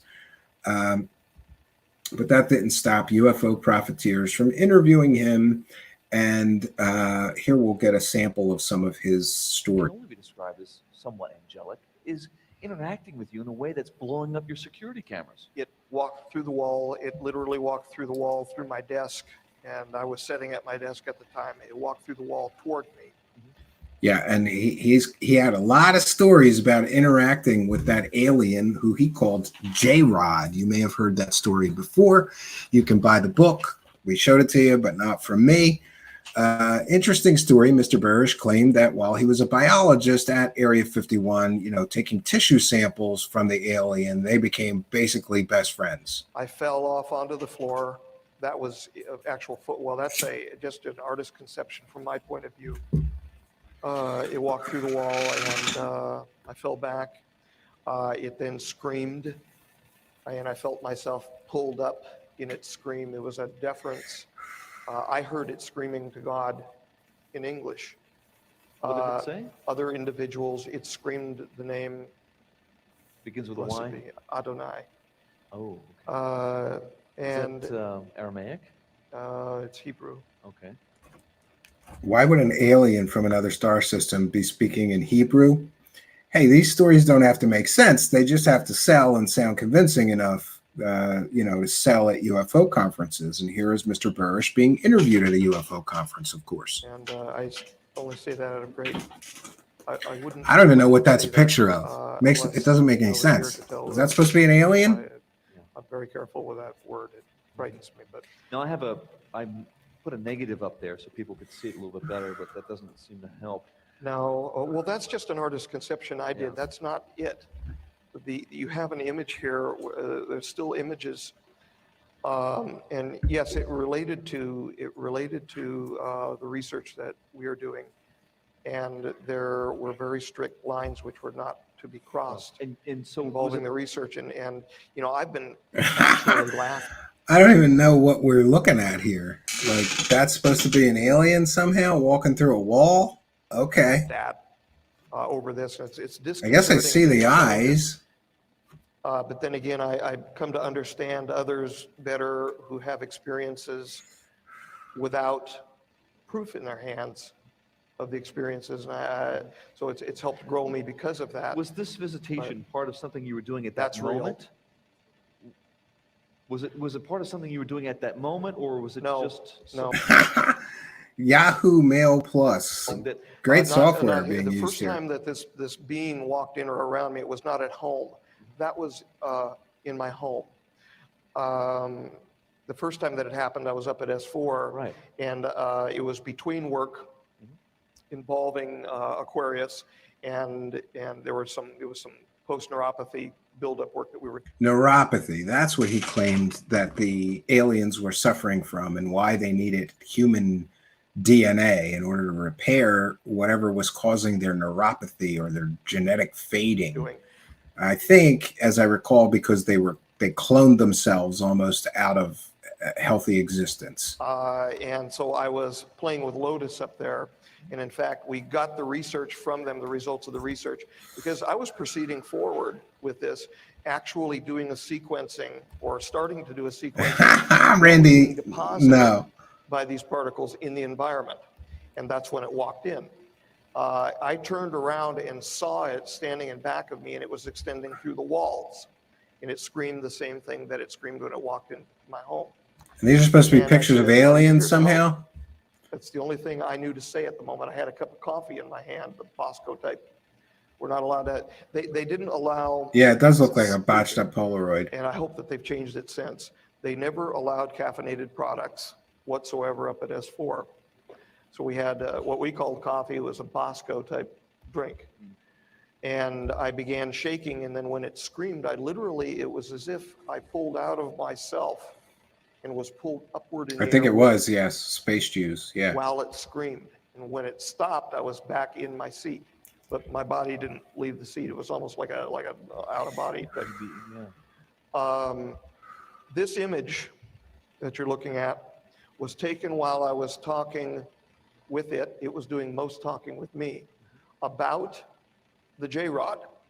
It does look like an old flame What we GIF, would yeah. speak about would be what would be filmed. Yeah, that seems like a strange detail. They're not allowed to have coffee at S4. It doesn't make any sense. His heart was beautiful, and how his heart reminded me of the hearts of No, this isn't J-Rod. This is another alien entity that he talked about J-Rod with. The isolated image. Yeah. Okay, that's fine. If you could go back to where we. On the right-hand side, you see what looks like about halfway up the light. That's interesting. I didn't know that. Mormons can't drink coffee, really. It looks like a ball. But they can drink Mountain And Dew? we'll It doesn't put make this sense. Back up on our website. I don't Well, want it to mark our seems website, that way, Los evilsmay.net. Zaludos. But yes, we'll put it up on our website again on our forum. Looks like there's two there. Yeah. Something. Two It's a circles. single structure, and that Yeah, they would is never the get face of anything the done. J-rod, What was that? I don't think. And thanks for which being a was member. being observed by the camera while we were talking about the J-rod. That is not the J-rod. That is what the being was projecting from me. Yeah, he's Jewish and the alien bottom speaks right-hand Hebrew. corner, Very convenient. Yeah. you might see just a little, okay, just below the dot. Yeah, I get that they're not good pictures. This was his evidence. It's always this grainy, nonsensical. Okay. We never get a clear picture of the aliens. You'll see the dorsal fin of a cetacean. That is a cetacean we were talking about. What's a cetacean? A whale. We were talking about a whale. In fact, we were talking about an orca. Okay. And that showed up in the image as well. She's got several images. The as well being as film, projected as as well J-Rod at as him. it Yes, turning Stormbro. And its- thanks for its being a member. face, and you can actually see its face pointing the other direction as well here, with a large mouth looking to the left. Any direction this being I agree, Los would Alados. turn, it would be looking at you. In other words, it would turn and walk away from you, and it would It's be a looking space at you. whale. Yeah. The eyes were literally everywhere, and they appeared like burning embers. What was the nature of this conversation? The nature of the conversation was a teaching. In The aliens came to teach him about the other As aliens. to what we were allowed to do now that we stumbled into what we stumbled into, when and you, what we when were you say not. stumbling into, what do you mean? Meaning the discovery of all the Yeah, lotus. she's got a lot of them. Lotus is- Fake. All of them fake. The scientist in me says that lotus is a peculiar plasma phenomenon from silicate oxides. And the average Joe in you says it's... The human being in me says that it may relate to the origins. of Yeah, life. yeah. So these are the kind of stories that we get something that from you and I both Mr. would probably agree that Burish. should not be tinkered or... He had endless stories of his interaction with all these different alien beings. Chief among them was the J-Rod, which I think we'll hear tampered more with, about. or- Well, it's not only something that should not be tinkered or tampered with, it's something that if one begins tinkering and tampering with, they go a little wacko or worse. We've had a number of people around us who promised. They would have promised on a stack of Bibles. And one did promise on a Bible, actually as a joke in front of me, to not try to do this on their own. Not try to grab, not try to imitate what they were seeing from the optics train, because they knew that we were not playing games with them. I disassembled the optics train in front of them, so they knew there was not a motion picture camera or anything like that in it. Yeah, apparently the aliens were very camera shy, according to Mr. Burish. He knew that it was just a series of optics. What I did is I pulled it apart and spread the optics out, so they couldn't tell the order and they couldn't tell the distances, the magnifications, Well, are etc. you the only one that has the protocols to investigate this? Who else does? There's one other person, and she's seated in front of me. So they're not working on Yep, this? she's right there. Yeah. Marcia. Well, I'm saying there's not... Yeah. Interestingly, his girlfriend got in on the act as Mr. Burish continued to expand his alien stories. Suddenly, his girlfriend also worked at S4, as I recall, and would corroborate his stories. We've detailed this before. That's called the wackadoo prover maneuver. Oh, I definitely have proof. This girl I live with, who I just happens to be my girlfriend, also worked at Area 51 S4, and she'll tell you I'm definitely telling the truth about all these aliens. Not another military installation that has this knowledge. No, they kicked me out of S4 as a result of this being walking in. It was one of the nights that Art Bell was kicked off, because when it walked in, when Art Bell was being kicked off the air, I was up at S4. He got kicked off the air because of a strange energy pulse, he said, coming out of the Nevada test site. Does anybody remember that? Yeah, Art Bell claimed that he got knocked off the air by an energy weapon emanating from S4, and Dan Burish is going to confirm that story and tie in the Art Bell story with his. That was it. What is this image here? That's an image of me being lifted up in the air. And this was in your home? during toward the same event. toward the being. Yeah. Yeah, that sounds like a You seem to wonky be Polaroid just too. This right is extremely outline. Looks like. uncomfortable, people seeing this too. This wasn't, of course, a moment that I'm That's sure supposed to be you him always being epiphany. lifted up. How do you see it as it relates to your destiny? Was this an intervention? Was this Yeah, an the aliens are historic transformation? How do intervening you with put it him. into words? That very instance, I was being lifted up and turned around and told no for crossing the lines. That was, I won't say. Oh, he was crossing the lines with the aliens. But it was instruction. And Mr. Burish was also well known for getting very emotional and even crying during his talks. He would cry. I understand the. Looks like he's gravity getting of the emotional instruction. here.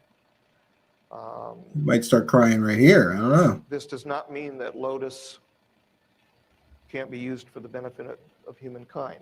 Yeah, and he always had a lot of code words. And if you recall the Q nonsense about Looking Glass, that was first mentioned by Bob Lazar. But again, Mr. Burish expanded on Bob Lazar's mythology and told fantastical stories about the Looking Glass project, in which they can look at any point in time through this sort of device where they could view, Jesus' crucifixion and famous historical events, the death of Julius Caesar, and all these other things.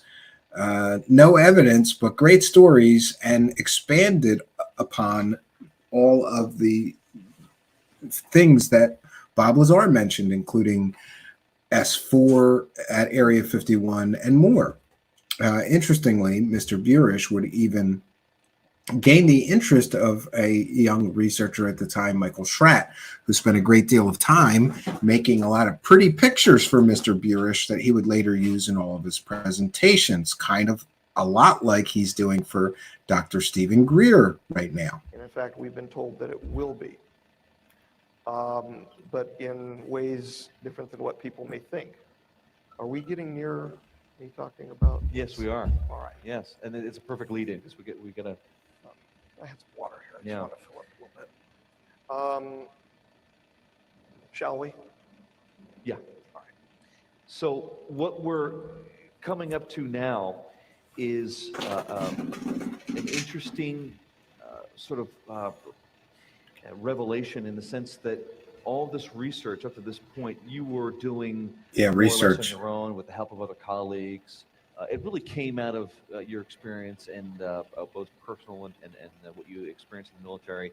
And it's now being set against a larger backdrop, one of a more academic backdrop, which is exciting news. What happened was this. Yes, Mr. Burish claimed to be a very distinguished biological scientist. However, you won't find a single paper ever published by Mr. Burish on anything, to the best of my knowledge and recollection. On January the 2nd of 2001. Though, also to the best of my recollection, he did have a degree in biology, but an undergraduate degree. The Looking Glass was employed to. Here we go, Looking Glass technology. The future involving Lotus.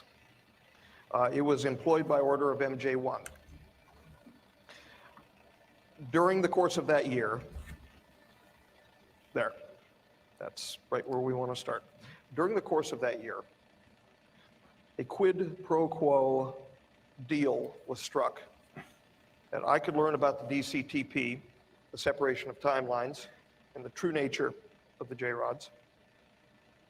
Yes, and interestingly, later Mr. Burish would claim that the J-rods weren't actually aliens. They were future humans that super evolved themselves and tinkered with their genetic profile, which resulted in their almost destruction of the human race. So they had to come back in time and then get DNA from humans from this time to somehow repair their biological damage that they did tinkering with their own genomes, as best I recall. Well, it's safe to say, because I don't want to reveal anything too much from John, I was informed that depending upon the movement of timelines, whether we would go to the T1 to T2 catastrophic, the T2 catastrophic timeline, or stay on T1, that Lotus would be discovered in either 2091 or it would be discovered in the 3400s and have to be decoded. Obviously, if it was the T2 timeline, it would be the 3400s. Yes, so this gets where things get wonky. He starts talking about alternate timelines, and yeah, it gets crazier from here. Made it. Not only do they have alien technology at S4, but they have future human technology up to and including the ability to view different timelines on this so-called looking glass technology. I understand that it's going to be found now in 2091. I was told that two associates from the California Institute of Technology would find it in their archives, in Caltech's archives, and an afterthought, nothing to do with Lotus itself, an afterthought due to the brilliance of the people finding it. And after being exposed to the material, that they would have an afterthought which would result in the treatment of multiple carcinomas, an effective treatment. So essentially they're going to cure cancer with these secret government projects involving alien or future human species that they're studying. And you noticed I still didn't say cure. Oh, he didn't say cure, sorry. Treatments. In 2002, near the end of 2002, Marcia McDowell, Bill Hamilton, and a third party engaged in a conversation. You can see part of that conversation there listed up on the board, where Caltech is mentioned. I didn't know about that conversation for a long time. Oh, and rents.com, what a great source of information. At the start of 2003, in broken communications between Marcia and myself, she was up in Canada at the time, myself in Las Vegas, she ended up publishing on rents.com Burish's Ganesh particle acknowledged by Caltech. And I spotted it and we spoke about it, and I said, no, what are you writing about here? And she says, no, I found it in the electronic thesis database archive, and it was a big hit in the Caltech archives. Well, we gradually found out that the Ganesh she spotted was a physicist whose name was Ganesh.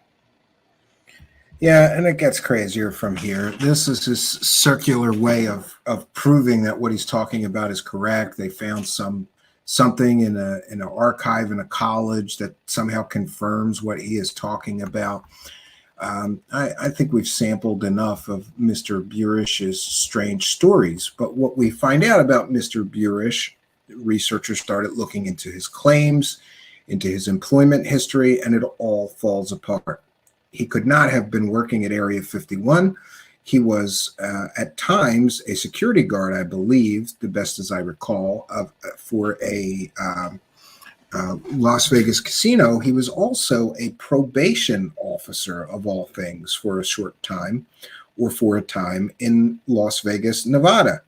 And he was meeting with probationers on a daily basis at the very same time that he was supposedly at Area 51 hanging out with this J-Rod alien. So his entire story fell apart. And interestingly, when his story fell apart, Mr. Burish went from being at a ton of different UFO conferences, being a big speaker, to suddenly sort of disappearing from the scene. And I have not heard anything about Mr. Dan Burish for quite some time. And that could very well be because many of his claims of being a prestigious biologist fell apart. Because despite having a science degree, he was working as a probation officer, not something a prestigious, talented scientist that is so smart the government would hire him to work on the most secret project in human history would be doing. So Dan Burish's story, like many, fall apart, but not before Mr. Burish made a lot of money as a public speaker telling his stories. And interestingly, all of the UFO circle jerkers jumped on Mr. Burish, and Mr. Burish was very popular for a time, selling, not telling, but selling his stories of the J-Rod alien at Area 51, and time travel experiments and weapons, exotic weapons technology. The story gets crazy. At one point, the J-Rod's living in a biosphere, and he goes into the biosphere to get a tissue sample, and the J-Rod jumps on him. And like I said, you can buy the book, but not from me. So Mr. Burish's claims fall apart through careful research of his first put forth timeline. People matched up, found out where he was working. He couldn't have been at Area 51 the whole time that he is claiming that he was at Area 51. A hell of a commute to drive from Las Vegas to Area 51 every day. And I get it. People say he could have flew in on the Janet Airlines. There's no evidence to support that Mr. Burish ever stepped foot on Area 51 other than his stories and his girlfriend backing up his stories that, yeah, he really was a scientist out there at Area 51. Most of me thinks that Mr. Burish saw the money and the fame that Bob Lazar got and thought he would do likewise. That's what most people that are serious researchers who have delved deeply into Mr. Bob Lazar. And then, you know, Mr. Burish for a time was almost like the sequel, right? Like if you paid attention to everything Bob Lazar talked about, those aliens at Area 51 and the alien spacecraft being back engineered, Bob Lazar went quiet for a while after initially being very, very popular for a time. And then along comes Dan Burish in the, I think in the mid 90s, late 90s first. And then during the early 2000s, he worked many UFO conferences and did many podcast appearances or radio shows talking about his experience at Area 51. But what we get is a very flawed individual whose background, educational claims, I believe even military claims and more all fall apart. The places that he claimed to have worked, the prestigious organizations and prestigious science credentials that he claimed don't really pan out. And so here we have yet another whistleblower who is, let's be clear, he's not telling stories. He was selling stories for a time. And everybody around him was making money selling his stories, milking him for more stories about those aliens at Area 51. But after years and years of this, we never got any proof, no verifiable evidence to support any of his aliens or future humans or non-humans. We never get any evidence. We are left with just Mr. Burish's fantastical stories. And so we are sensing a theme here. Now, we will try to continue with Mr. Charles Hall. And again, the books are still available. You can still buy the book. Mr. Ronald Gardner, who also wrote the book on that fake anonymous Area 51 whistleblower. I have that book. Don't have this one, but it's got, I believe that this has a bunch of illustrations from Michael Schratt. Michael Schratt spent a great deal of time interviewing Mr. Burish and sort of making him pretty pictures. So we got to see inside S4 where they kept the aliens, where the biosphere was, where the flying saucers Bob Lazar talked about. Again, Mr. Burish came out and sort of became the sequel to Bob Lazar's stories. And to some, Mr. Burish confirmed that Bob Lazar was telling the truth, because here's another guy that worked there and saw the aliens and the alien technology. But again, Mr. Burish would later claim that those weren't aliens, those were future humans. We never get any proof from Mr. Dan Burish, and I haven't heard from him in quite some time. The last thing that I ever saw of him was somebody hidden cameraed him backstage at a UFO conference, and he was yelling and screaming at his girlfriend about MJ-12 or something, like having a meltdown. It was pretty comical. And eventually Mr. Burish sort of dropped the suit and tie sort of serious scientist thing, and he would just show up to these UFO conferences in like tie-dyed hippie clothes and stuff. It was pretty interesting. So Do I believe Mr. Burish was a real whistleblower? No, I believe he was just another UFO profiteer who never proved any of his stories, though he did profit greatly from them. So we're going on to Mr. Charles Hall. Mr. Charles Hall was the originator of the tall white aliens. You may have heard many different people talk about aliens, or excuse me, tall white aliens.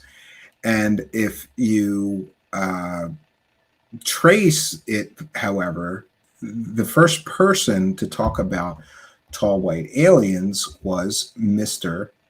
Charles Hall. I do have a video about him to share. Before we get into, I did a previous piece where we investigated Mr. Charles Hall's claims. And spoiler alert, his claims fall apart as well. But one second, let me get to my notes here. Where is Charles Hall? I'm going to be playing you a trailer from Mr. Charles Hall's documentary. So we can see that if you want to get a documentary deal, you got to tell stories about aliens and become a UFO alien whistleblower. And you too, I'm telling you, can get a documentary film deal. You just need some great stories about aliens. It helps to have some sort of credentials or claims about being in the military when you saw the aliens or whatever. That helps really sell the story. Let's get into this. And again, we're citing fair use. If you're just joining us, welcome. You are watching Truthseekers, and we're doing a deep dive on the history of some UFO whistleblowers and alien whistleblowers of the past. History is, after all, our greatest teacher, and examining UFO and alien whistleblowers of the past may inform us about what is happening in modern current times. I came into the computer room and he shut the screen real fast. And I said, "What are you doing?" And he said, "Oh no, I'm just writing my memoirs for our grandchildren," for the past 18 years without telling me about it. There's so many ways that you can be caught unawares and be afraid, you know. And it comes down to a showdown of how many different types of psychological defenses do you have. You probably don't realize how much humans depend on each other to validate their experience. Do you see what I see? And many humans base their version of reality, their emotions and so on that type of interaction. And when you see an alien scout craft intentionally blocking the road, making sure that I didn't go any further, and it was now necessary for me to turn my pickup truck around, and to do it I'm going to have to make like a 13-point turn, you know, up and back, up and back.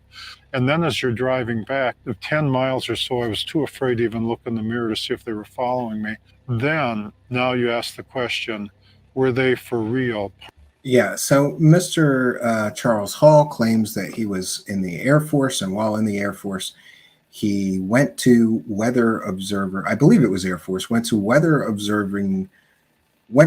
school, and he was stationed at a military base where he came face to face with tall white aliens that the United States government was hosting and allowing to use the base for their operations on Earth, refueling, supplies, repairs, things of that nature. Parked on the road in front of me.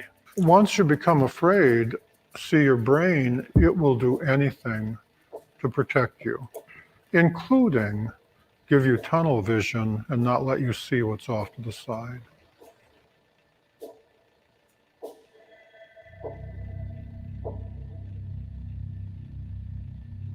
Yeah, I'm sorry. I thought this would be better of a trailer. So Mr. Charles Hall made many claims and has written many different books about his experiences with mostly tall white aliens. To my knowledge, he talked exclusively about meeting tall white aliens. He talked about their culture, their biology, their history, everything.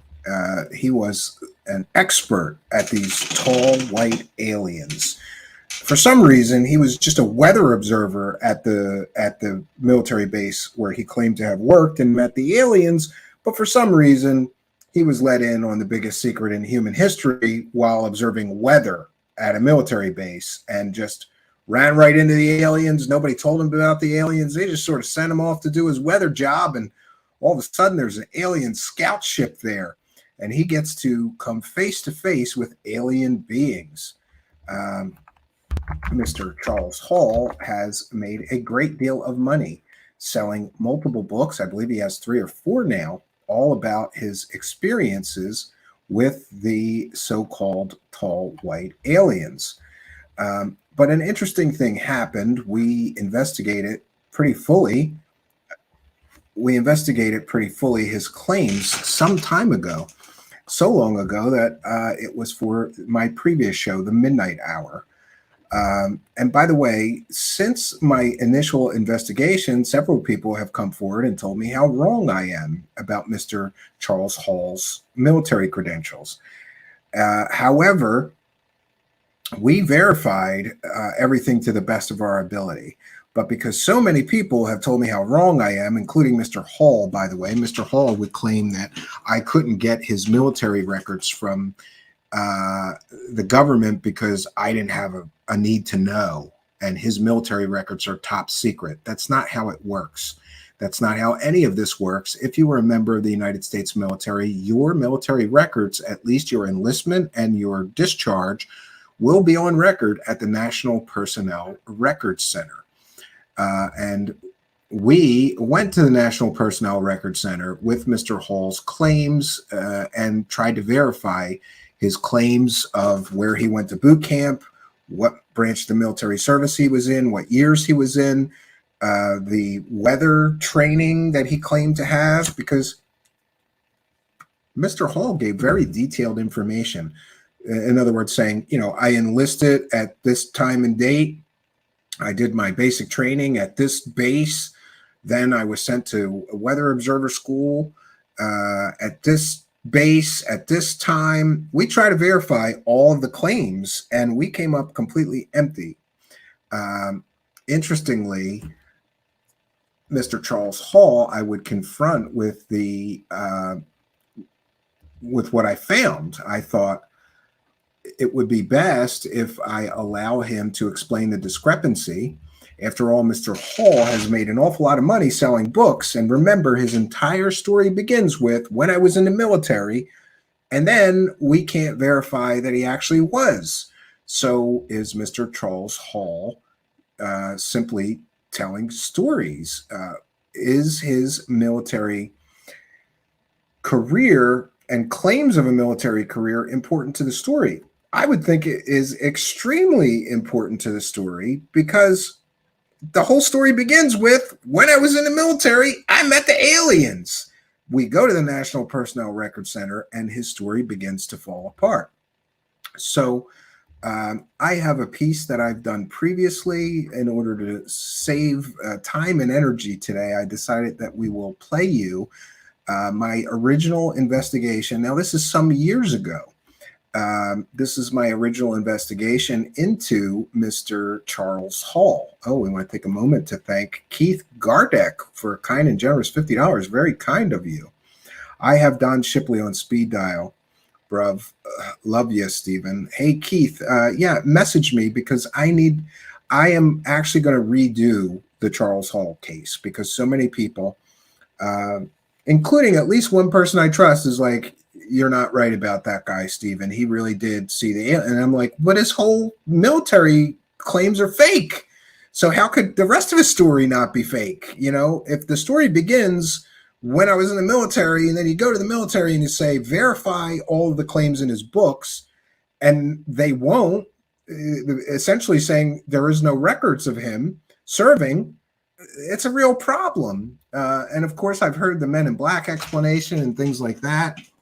But we want to thank you Mr. Keith Gardick, for kind and generous $50 super chat. Very, very kind of you. Email me at truthseekershow@gmail.com. I'd still like an interview of Mr. Don Shipley. I believe that I've sent several requests for one, but I haven't been able to get through to him. I realize that he's not the most technical person, so maybe they're going to a spam folder or he never got me messages. We played some of Mr. Shipley busting Linda Moulton Howe's fake SEAL whistleblowers before, which is always fun. So thank you very much for helping us to praise the cash. I've got the right shirt on today. Praise the cash, friends. Thank you very much. Very kind of you, Keith Gardeck, big time show supporter. So I'm going to play you my original investigation.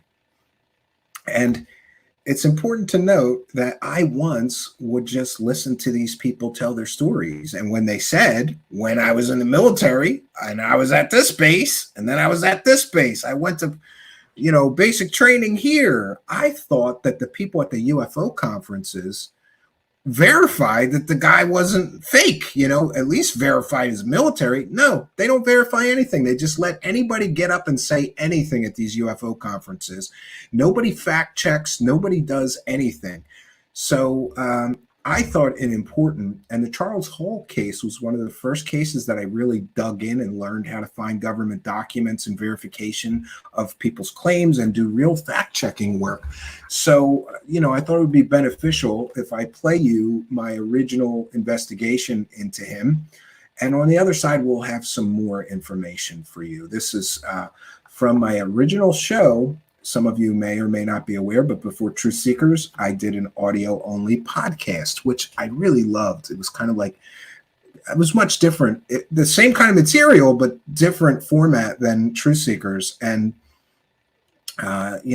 audio only. So there's a lot of mystery. And this was the midnight hour. I was the mystery man, and we investigated the paranormal and the same kind of stuff we do now. But I have to say that when I started the Midnight Hour, I was a full-on Kool-Aid drinking believer that aliens were here and everybody was telling the truth. Mr. Hall's case is one of them that really woke me up to the reality. I could not believe that this guy is just getting up at UFO conferences, making the claims that he is making, selling books publicly on the internet, claiming to be a military veteran. Wait till you hear, friends.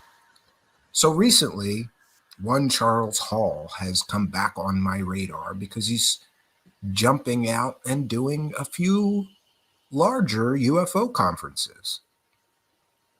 Charles Hall, for those that don't know, tells an amazing story about being in the Air Force and being a meteorologist, a weather observer in the Air Force.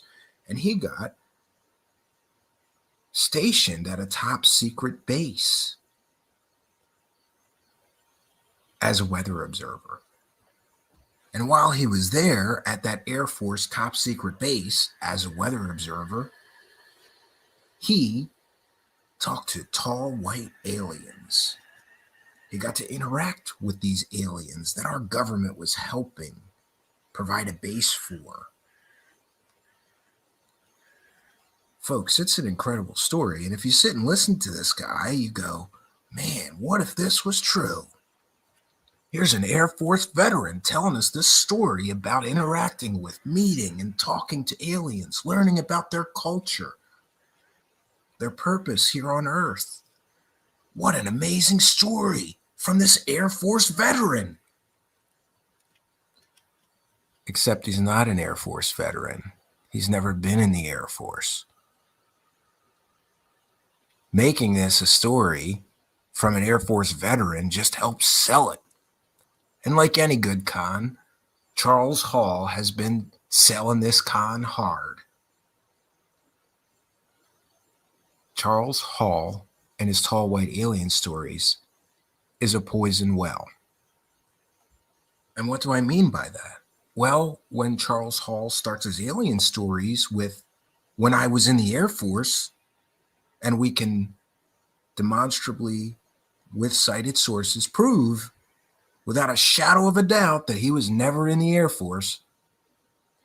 Well, friends, That's a poison well. Right at the start of the story, he tells a huge, huge lie. If he's going to tell you a huge lie in the first sentence of his story, are we really going to listen to 300-page books, 4, 5 books that this guy has written, telling these stories about talking to aliens while he was in the Air Force, when he wasn't ever in the Air Force? This is what some UFO conferences have devolved into, because this guy is right now speaking at UFO MegaCon. And I'm sorry, I keep making the joke, UFO MegaCon.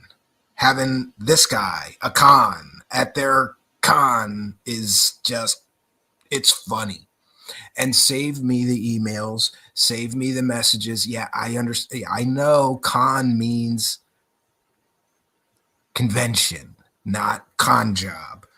But when somebody hosting an event, calling it UFO MegaCon, books Charles Hall, a con man, to come to their conference and tell stories about talking to aliens, and they call their conference UFO MegaCon.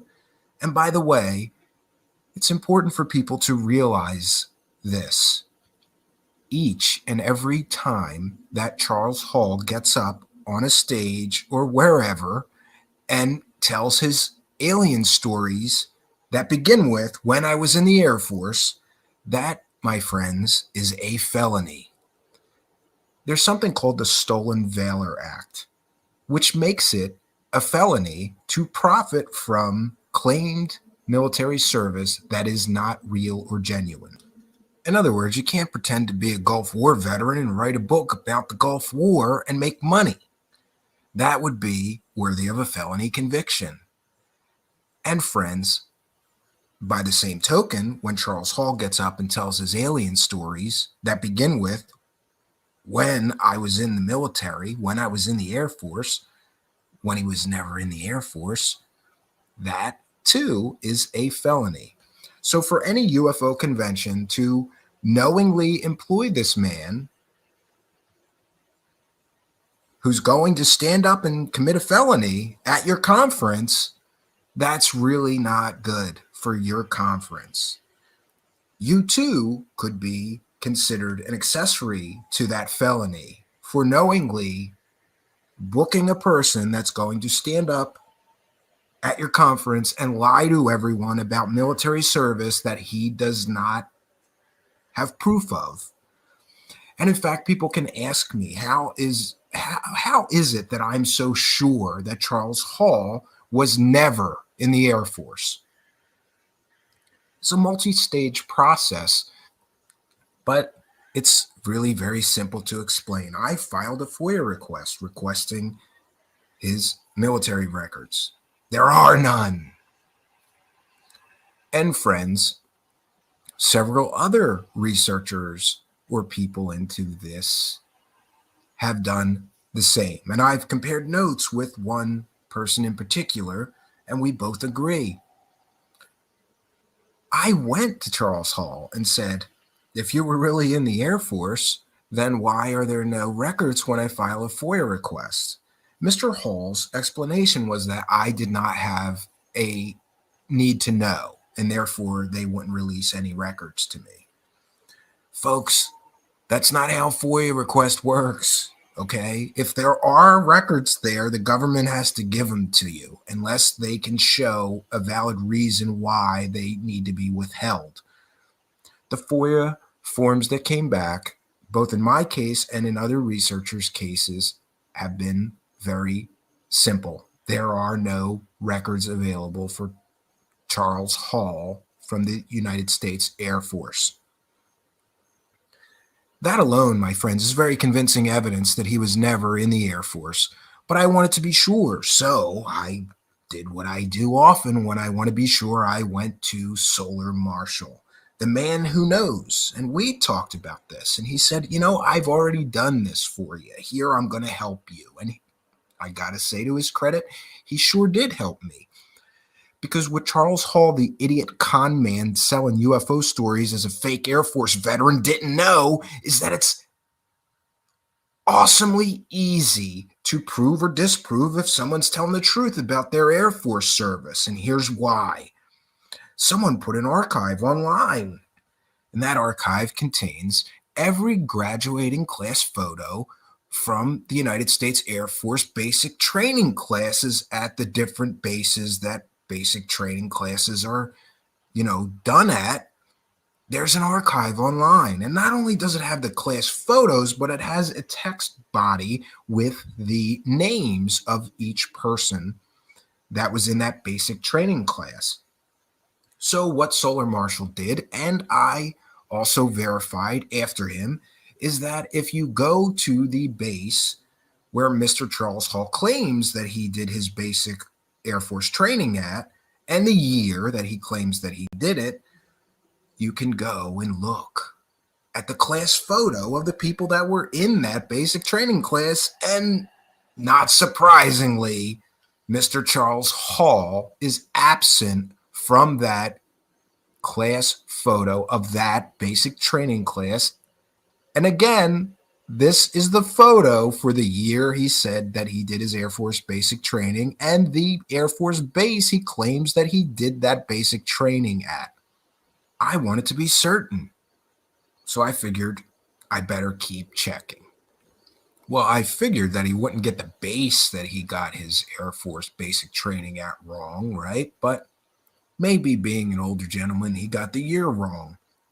So we checked the photos, the basic training photos, for, I guess, a 5-year range. We checked 5 years plus and minus. So actually a 10-year range from the year that he said.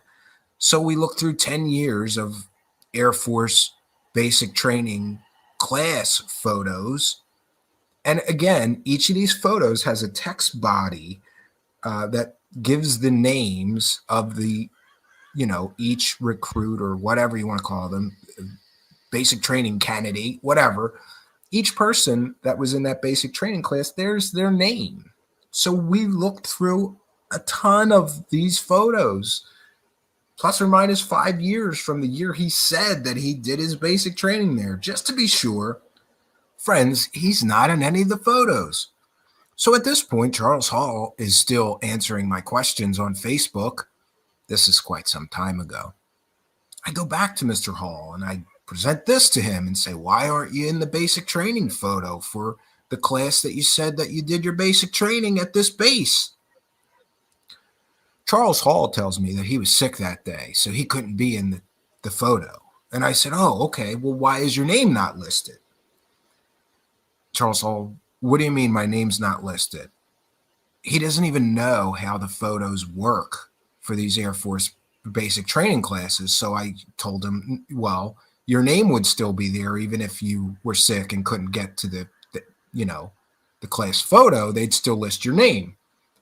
He's like, oh, no, my name's there. And no, I sent it to him. Here you go, Mr. Charles Hall, your name's not there. And your face is certainly not there. You're not in this picture. He comes back to me and he says, you don't have a need to know. Wait a minute. You're going to do the same shtick that you did for the FOIA request? I don't have the need to know to look at your photo that's in a public database. Oh, I'm sorry. Your photo that's missing from that public database, which shows the class that you said that you took your basic training in. But you're not in the photo and you're not listed. And just to be clear, I went through that database enough to find some photos where there was 1 or 2 more names listed in the graduating class than people that were in the photo. So I'm sure that if he was in that class, they would have written his name based on examples I've seen. But now he's going to tell me I don't have a need to know, so I can't get the picture. That's what he said. You don't have a need to know. You can't get the real picture. I believe I was surprised. So he's implying there's a fake picture up in that database. Again, friends, we've come back to this time and time again. When you get caught lying, you got to pull out the Men in Black. They erased the real one, and they're trying to destroy his reputation. So I go back to him a few times and say, are you saying that the government erased it? Or you say, and he just kept repeating this, no, you don't have a need to know. My next communication with him was shortly before a conference that I believe he was running himself. It was like a one-night event where you could come and hear him speak in Las Vegas. So I go back to him, and on Facebook, I say, you understand, because of the Stolen Valor Act, since you were never in the Air Force, that when you do this, standing up and telling these alien stories at your event, that you're committing a felony. You understand that, correct? And he came back to me and basically said, I'm wrong. I can prove my military service. I have the DD-214. And I said, great, give me the DD-214. What does he come back with? You don't have a need to know. Friends, it's ridiculous. And shortly after this, Charles Hall posted a public post, advertising his conference. And I wrote something on there like, Mr. Charles Hall cannot prove his Air Force military service, and he is continuing to sell these stories, which I believe is a felony based on the Federal Stolen Valor Act. I posted something like that as a public reply. Charles Hall and his wife blocked me. And by the way, I can't tell you how many sources have come to me and said, that his wife writes the books, right? He didn't write those books. He's just the front person telling the story. His wife writes the books and collects all the money and all that stuff. So there you go.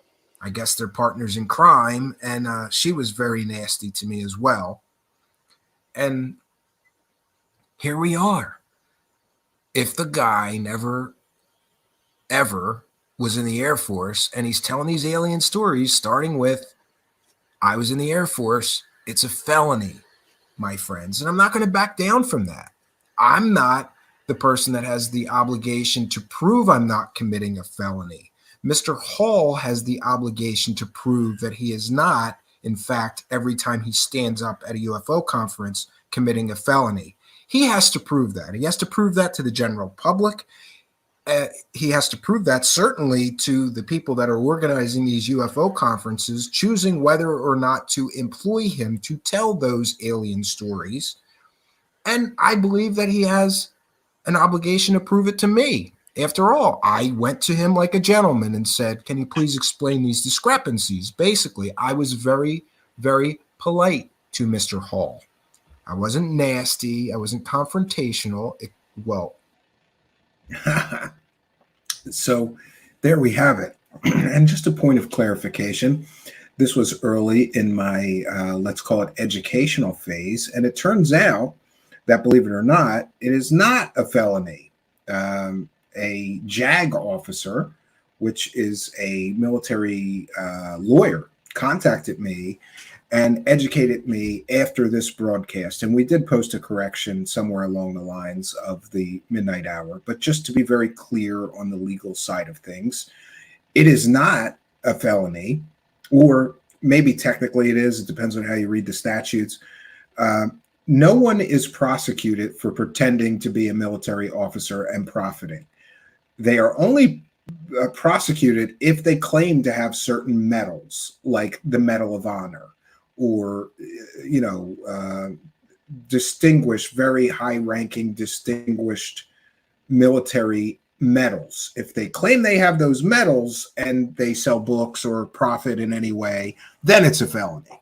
But to just simply pretend that you were in the Air Force and sell books and tell stories and get up at UFO conferences doing the Stolen Valor swindle, it is certainly not moral. It's certainly not ethical, but it may not be illegal. And in fact, I'm told that no one's prosecuted for that. They're only prosecuted if they claim to have certain medals, like the Medal of Honor or the Purple Heart. It's a strange statute. I think it should be illegal. It's an offense to real military veterans around the world to claim, and one might also argue that it is a form of theft by deception to claim that you're telling true stories based on your military experience that doesn't exist. So, but just to be clear on the legal front, apparently it's only a felony if you claim you had certain medals, like the Medal of Honor or the Purple Heart, and you do these things. But just claiming that you were in the military, you can claim you were a military SEAL. You can claim you were, a Marine like Randy Kramer, the fake space Marine, does, and there's no legal consequences. You will not be, apparently, you will not be prosecuted for pretending that you were in the Marines and profiting, or pretending that you were in the Air Force like Mr. Charles Hall. Now, just an update. There was a time where I had all of the documents pursuant to my requests, the FOIA requests, the letters sent to the National Personnel Records Center, which, by the way, there's no such thing as need to know. When it comes to military service, the military has to at least acknowledge your enlistment date and the date that you left the military from the National Personnel Records Center. They don't have to give you detailed records, which is generally something called a DD-214.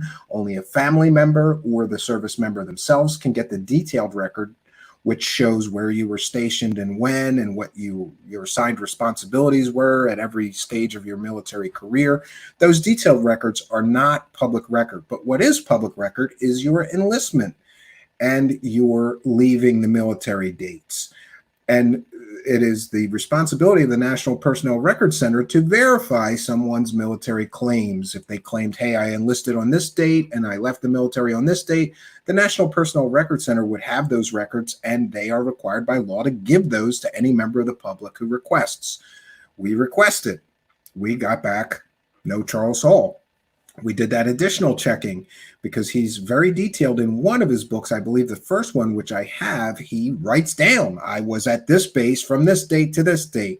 I did my basic training at this base from this date to this date. So we checked in with the graduating pictures. There's an online database, which is public records. Anybody can access, no Charles Hall. So, but just out of an overabundance of caution, because a few people have asked me, having sampled the larger or the longer version of that investigation, people said, hey, can you give me copies of those records? I write a blog. I went looking for them not long ago and wasn't able to locate them. But I'm quite adamant, and you have my word that I did this. But just to be sure, I am going to employ some help in the form of 2 other researchers, and all 3 of us are going to do this again. And then I will make public on our Google Drive here for Truthseekers Show, which we do very often. We share our research because it is a hallmark of a good researcher that I can research this issue, publish my results, and then other people can repeat the research and come to the same or nearly the same conclusion.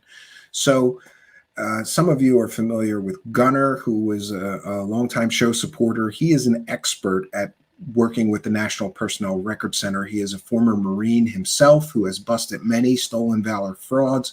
We'll also be reaching out to Mr. Don Shipley, former Navy SEAL, and 1 other researcher. So there's going to be 4 of us, and I'm going to send everybody out.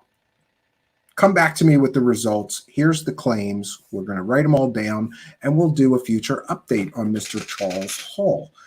But Mr. Charles Hall has made an awful lot of money, and I believe that he is basing all of his stories on stolen valor. So, but to be clear, we're going to do it all again and do a new updated episode on Mr. Charles Hall because he continues to make money from his stories. And if we can provide substantial and supportive proof and documentation to prove that many or all of his claims of military service that his stories begin with are completely and totally factually false, I think that would be a public service. And that's one of the things that we do here. So we will continue our journey. We have just a few contestants left on UFO whistleblower history here. Next, we are going to get into Simon Parks, one of my favorite UFO alien grifter, so-called alien, or no, Alex Collier is next. I apologize. We have 3 left. So let's get into Alex Collier. which I have to say, I am not very well versed with Mr. Collier. Mr. Collier, however, because he was a very prominent alien contactee and speaker at many different UFO conferences. The next contestant, welcome Operation Shutdown, and thanks for being a member. The next contestant on UFO Whistleblower is Alex Collier. That's how I believe most people pronounce it. But of course, I've heard people pronounce it other ways. Most often I hear Collier or Collier. In any case, Mr. Collier claimed to have been an alien abduction victim and also an alien contactee who could experience downloads and spontaneous communications with Andromedan aliens. And he spent, I believe, the better part of a decade or more working UFO conferences. Alex Collier may be accurately described as an early version of Corey Goode, in that Mr. Collier told fantastical fairy tales of riding in alien spaceships and being abducted by aliens and interacting with the Andromedan aliens. And he was chosen out of everybody on Earth to be their vessel. And they were going to give him all of their alien knowledge to share with the world. A sort of UFO messiah of sorts, as many other UFO and alien whistleblowers would claim to be. Here I have some samples of Mr. Collier. Here he is discussing his first alien abduction experience. And Mr. Collier, like many of the earlier UFO whistleblowers, a lot of his earlier material seems to be vanishing from YouTube and the internet, but you'll still find clips in various places like TikTok, Facebook, and other places. So we will again cite fair use. Let me put our fair use banner up. This is a transformative work. We're educating the public and critiquing the videos that we are sharing. We are educating the public about UFO and alien whistleblowers of the past. So Alex Collier, let's get into this guy's stories, which, like I said, he's sort of an early version of Corey Goode in that he told fantastical stories of alien interactions and communication and having all sorts of advanced knowledge about the universe that he got from the Andromedan aliens. He made a living for more than a decade doing different projects, selling books, selling his public speaking, where he would come to your event and tell his fantastical stories about aliens. Here's one of them. But round circular, there was a light in the room that I simply don't know where it came from because there were no light fixtures whatsoever. The table was just some kind of a metal table with a pad on it, except it was a different type of metal. And all of a sudden, monitors start popping out from the walls, like out of nowhere.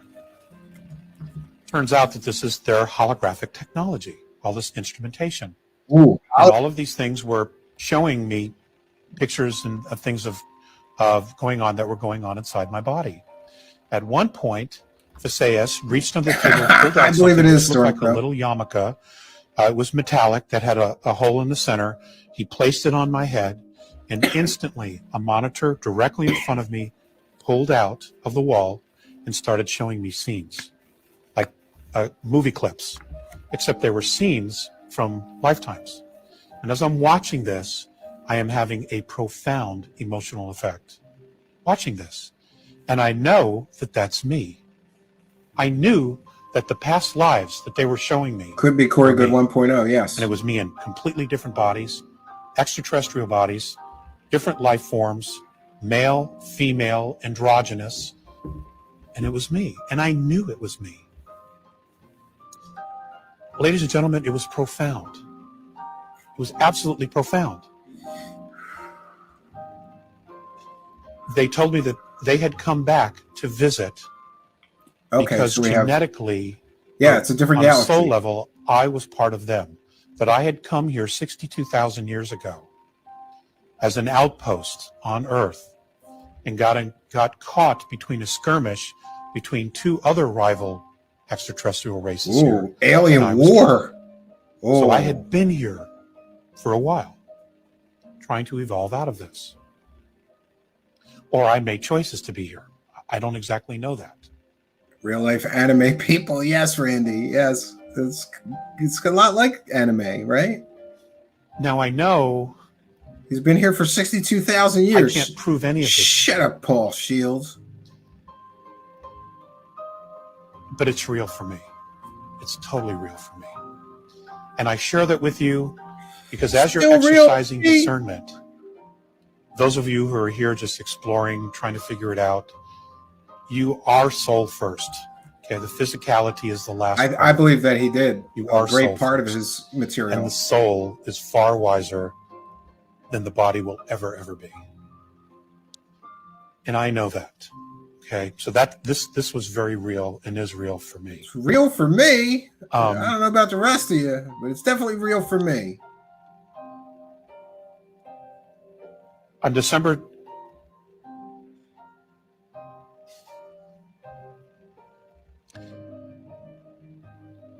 in 1993, a color sound frequency started emanating from all the black holes in the known universe. It's happening on all the levels. This is the Andromedan perspective. Ooh. This color sound frequency was creating a brand new holographic template over the entire density mass of our universe. Oh, that's a big hologram. It covers the whole universe. Apparently, you know how much energy that would require? That holograph, an infinite amount. There were conscious beings. The A's do not know who they are, but those that they're talking to, their mentors from higher evolutions or higher densities, have said that they have the ability to be at their level, this 12th density, and look directly down through all the densities. They have this ability. All the talk of different densities, and yeah, the aliens live at a different density than us, right? Higher density beings, all of that stuff originated with Mr. Alex Collier, I believe. I'm sure that some other New Age people may have talked about this previously, but he's the one that mixed it with all the alien stuff originally. It is said that this template is literally pulling all of the dimensions up to another higher frequency. Oh, higher frequencies. Where have we heard that before? Higher density beings, and what we're higher going frequencies. With sound familiar? Shifts, with new dimensional shifts, with higher frequencies, with expanded consciousness. So are the other extraterrestrial races. They're going through the exact same thing as we are. But we all should sit in a campfire together and sing Kumbaya, us and all the aliens. We're all going through the same thing, friends. It's different for them. Okay, they're a much more aware consciousness. They probably have not suppressed any of the technology from their people. So they know what's happening. And they are all moving together because of the law of consistency. They are all moving together. They all have the same similar goal. And all right. That's pretty interesting, but we have another video. Mr. Alex Collier got some television coverage early on in his career. Mate is dropping in. Got it balanced. Thanks for the show. Well, thank you, Storm Crow, for your kind and generous Australian $10 super chat, and thank you as well for being a member. Praise to cash, praise to cash. I got the right shirt on today. Thank you for your kindness, generosity, and support, Storm Crow, longtime show supporter. So I have one more piece of Alex Collier to share with you, and this is from an early television appearance of his. It looks like transferred from VHS. Nothing but the best quality for my audience here. But I should mention that Mr. Collier's videos and early talks at all the UFO conferences seems to be like many of these earlier 1990s and early 2000s whistleblowers, sort of melting off the internet, getting harder and harder to find. And some of this stuff is causing me to think that we should begin an archive. We'll call it like the BS archive, right? And just start archiving this stuff, because I believe that many of these people actively don't want their early material. This is from 1994. I believe many of them don't want their early material. They want people focusing on their new BS, not their long and varied history of BS. And by the way, Alex Collier has made something of a resurgence lately. appearing on many popular secret space program conferences, doing the wackadoo prover maneuver, backing up other people who claim to be in contact with aliens and more. But his early material is getting very difficult to find. I managed to find this on his own channel. He has his own YouTube channel, Alex Collier, on YouTube. I am a contactee. I am not an abductee. I willingly go. I want to help. I find it fascinating, and I feel that it is important that other souls who are also having these experiences try to come forth with the information. Yeah, and interestingly, do you hear there's a problem already? Because we just watched a TikTok video where he describes his first alien abduction event. And here in this television appearance, he says he's not an abduction victim, he's a contactee. Big plot hole, you know, but stories change over time. And Alex Collier has filled many, many, many hours of material telling his alien and past life stories for decades now. So I guess it stands to reason that some of his stories don't mesh together very well, but I would think that that was a big problem. In one video, he's describing his first alien abduction experience. And in this video, he's saying, I'm not an alien abductee, I'm a contactee. They're contacting me, not abducting me. Yet in other videos, he's talking about how they abducted him. Because we are not being told the entire story by our governments. Of course, the government crafts that cover-up. I've been into, one of the motherships that I go to is called Atlantia. He goes to It's motherships. approximately 250 miles long. A 250-mile spaceship. And you might notice that a lot like Corey Good, Alex Collier has fantastical stories of space adventures, but he has no evidence of his space adventures. Funny that. It has a population of it, from what I understand, of anywhere from 150 to 500,000 beings at one particular time. It is completely self-sufficient. It needs nothing. 500,000 My last aliens at contact was once. 2.5 weeks ago. Whoa, we just had contact with aliens 2.5 weeks ago, but this was back in 1994. In North County, San Diego. Ladies and gentlemen, I have had the opportunity to converse with the Andromedans regarding much UFO information that is circulating throughout the UFO community. So he's the And one of the- conduit. Remember, he is the contactee. They're sharing information with him. You want the truth about aliens? You can get it from me, right? And he had lots of things that he was selling, I believe. Things that I have been able to do is to verify where many of the alien bases, the joint alien-human bases, He knows are where on the alien on the bases world. are. And I have in front of The me a map. CIA has a department for the spread of disinformation. It is at least as big as the Department for the Collection of UFO Data. That's an interesting overdub. The CIA makes it difficult to distinguish between genuine and false information about cooperation between itself and UFOs and about its secret bases.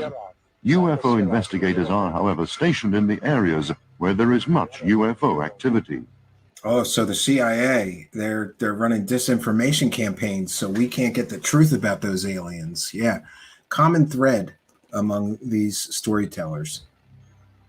But they'll tell us the Iran, truth for a price. in the middle of the Iranian desert. Tibet, high in the mountains of the Himalayas. Narvik, Oh, here's where all the in alien Scandinavia, bases are. near a military base. Africa, If he knows where all the alien bases are, why doesn't he just go up in one of them bitches with a camera, right? They're like, I'm going to get these aliens on film, and then people won't think I'm a nutter, right? People won't think I'm a wackadoo because I will go to all these bases. He claims to know where all the alien bases on Earth are. Why don't you go get some footage or some video or some pictures or something? No, we get stories. there are two in Egypt. Well, two alien One bases. in Algeria, One in near Algeria. Tahat. One in the Sudan. Okay, there are two in Australia. One south of Alice Springs called Pine Gap. Oh, Pine Gap. Yeah, that is Australia's Area 51. So not coincidentally, that's where the aliens are in Australia at Pine Gap Research Facility. And another in the Great Victoria Desert. These are both built by the CIA.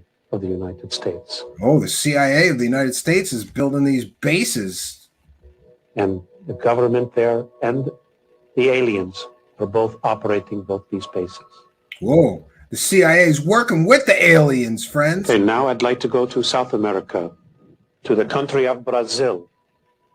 Why is he talking with that wacky accent? So, along the Andes Mountains in Chile, Peru, Bolivia, Argentina, there are many bases as well in the Pacific and Atlantic Ocean.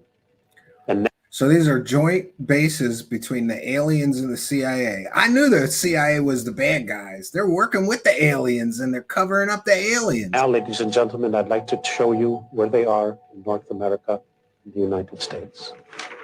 I'm guessing Area 51. State of Montana, Red Mountain. In Nevada, Black Rock Desert.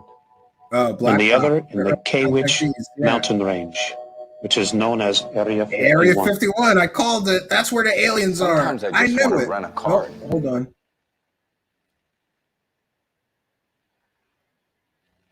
Oh, yeah, that's the end. So Alex Collier, what can I tell you about him? He was sort of an early Corey Good-like character. He made fantastical claims. Like, listen to this. If you knew exactly where all these joint CIA and alien bases are, why should you just roll in there with a bunch of cameras? Like, we're here, bitches. We're going to take some pictures of your aliens, and we're going to prove to the world that I'm not a wackadoo. But we don't get that. We get stories and buy my books, and you know, it is a never-ending cycle of promising that some sort of truth about the aliens will be available to you through these personalities, but they never quite come through with any evidence, but they've always got new stories to sell you. Remember that, again, it's a recurring theme with these UFO whistleblowers. They are not telling you stories. They are selling you stories. There's always a financial angle. So Alex Collier made many fantastical claims, including some of the claims that you heard here, which are absolutely ridiculous. If you knew exactly where all these alien bases were, wouldn't you just go there with a camera, surveil them at least, get some good flying saucer footage of the aliens taking off and landing at that secret CIA alien base? Something? No, you're just going to point it out on a map and then go, trust me, dude, that's where the alien bases are. So Alex Collier, early UFO whistleblower, alien contactee, alien whistleblower, whatever term you want to use, made a great deal of money for years and years and years working UFO conferences, selling his fantastical stories about aliens. But to my knowledge and recollection, Mr. Collier has never provided, much like Corey Good, a single shred of proof. Here is another individual, just like Corey Good, who spent years and years and years of his life standing up in front of people and telling them all kinds of fantastical stories, zero evidence.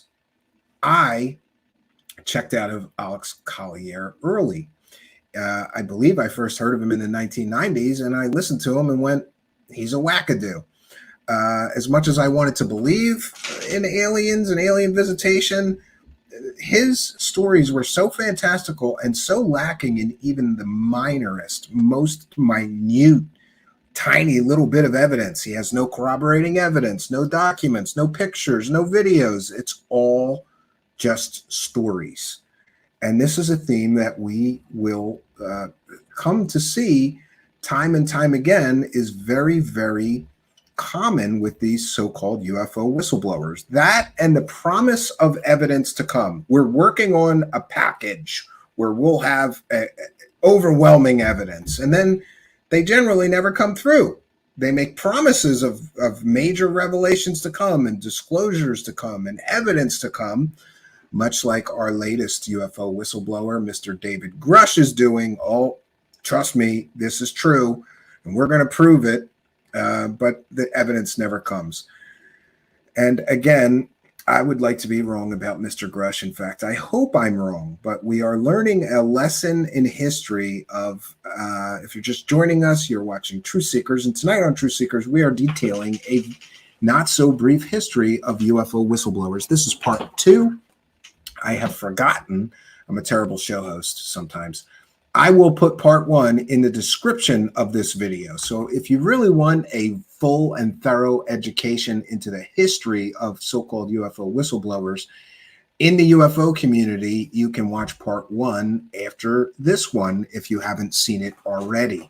And in each of these pieces we are doing on UFO whistleblowers, we have detailed the claims and sort of the end result of the claims of many UFO whistleblowers. There's 7 in the first one, the first piece, part 1, and there's 7 in this. And our next contestant on UFO whistleblower roundup here is Simon Parks, who is one of my favorite because his stories are so ridiculous, up to and including Mr. Simon Parks losing his virginity to an alien in a holographic sex chamber.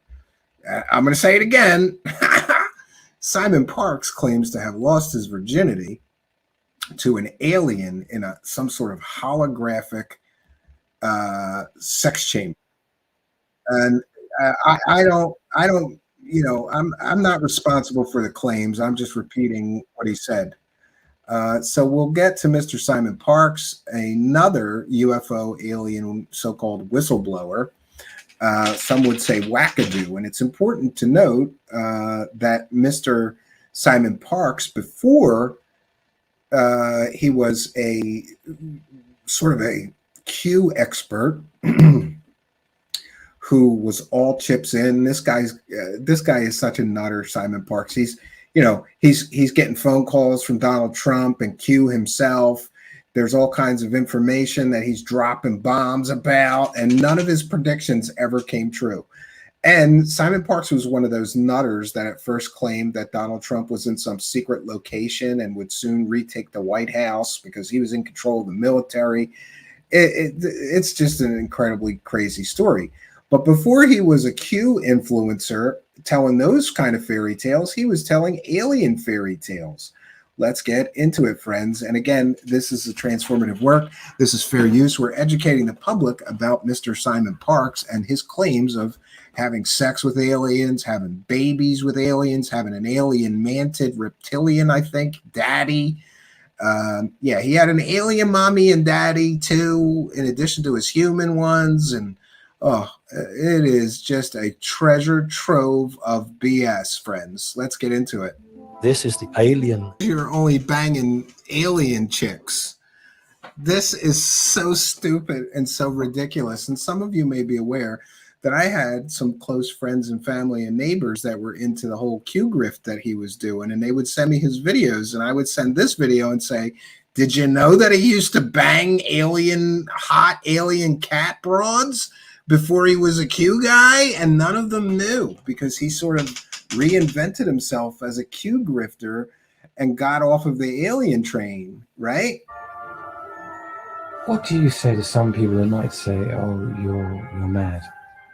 Yeah, I'd say I can understand how you would say that, because you've not seen anything yourself, and that's your immediate fallback position. But you come and spend some time with me. Yeah, and another thing, and I don't know why it bothers me, but it does. God, I hope, please hear my prayer. If I ever go bald, just let me have some dignity and shave my head and not do the sweep over, comb over, because Simon Parks has the worst sweep over, comb over of anybody in UFO land. It is just terrible. And here we see that on full display. He doesn't have all the gel in and have it like plastered down to his head like he usually does. You follow me around for a day and you'll actually walk away shaking your head, because you'll think, well, he's actually not mad. No, I think he's pretty Many mad. people who say they are abducted every year find it very distressing. Yeah. The seaside town of Whitby. And now it gets into some other alien contactees. So that's Simon Parks' big television debut as an alien contactee he's banging cat queen aliens, all right? Like, I don't know. If I can't prove he's not banging cat queen aliens, can you? I can't prove he's not, but Mr. Simon Parks, like many people, would go on to tell other fantastical fairy tales, this time about Trump and Q and JFK Jr., along with Robert David Steele and a few of those other grifters, Charlie Ward as well. They all grifted the Q thing together, and even continued the Q grift after that thing just completely fell apart as a bunch of nonsense. To the best of my knowledge and recollection, Mr. Simon Parks is still putting himself out there as some kind of U.S. or geopolitical expert on politics and what's really going on with the Trump situation, which gets into a whole bunch of ridiculous stories about Trump still really the president. And you've heard all this stuff before. It is nonsensical garbage.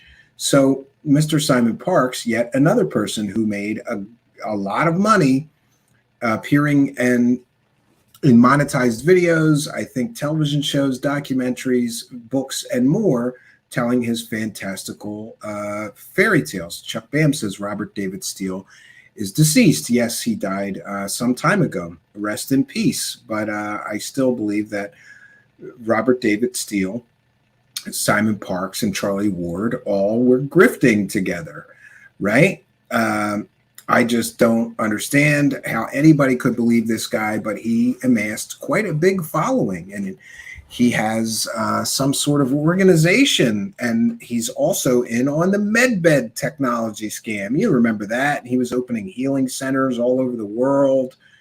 No, he's not. And he had an organization where people kept quitting in disgust. And there's a person called M. Seeker of Truth that has covered Mr. Simon Parks. There was also a great deal of allegations of sexual improprieties against Mr.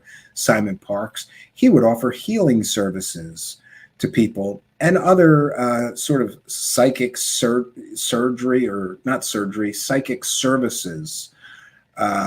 And during those, he was propositioning women to become his mistress. And we detailed one of those stories here.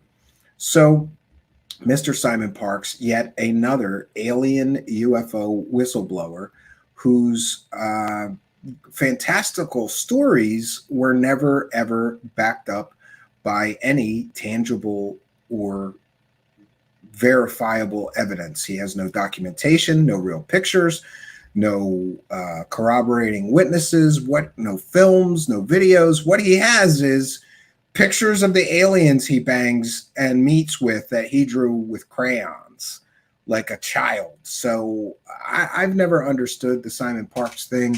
Jumped off early, listened to him a few times early on back when he first came out with his stories, and just thought, this guy's a wackadoo with no evidence or proof. I've always been more partial to the people that at least promised that they had some kind of proof, or, maybe they had some grainy video or grainy pictures, or, other forms of sort of tantalizing maybe evidence was a bit more compelling to me than just a person telling stories. Now we end our journey into the incredible shady world of UFO whistleblowers with a man named Connor Orion, who, much like Dan Burish, would hear Bob Lazar's story and then expand on it.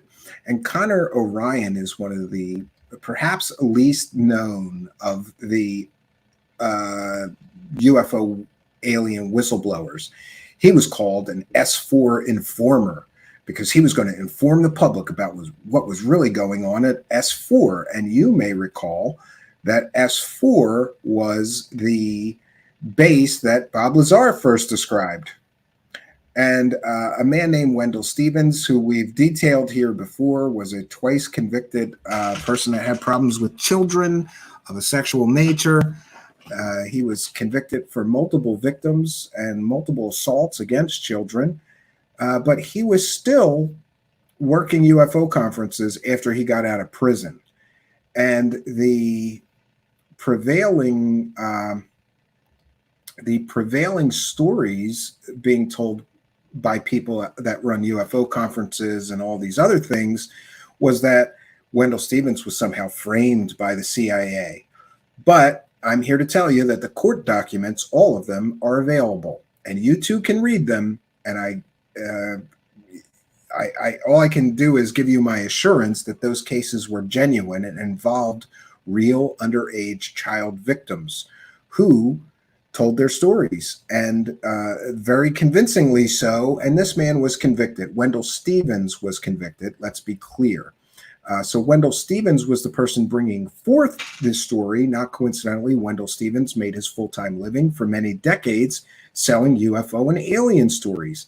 And then along comes this man named Connor Orion, who would tell a fantastical story of being a former, was it Navy SEAL or no? He was in the military, and he was Special Forces, and he was hand-selected to be a security guard at the S4 location in Area 51, where they keep the alien spaceships and the aliens.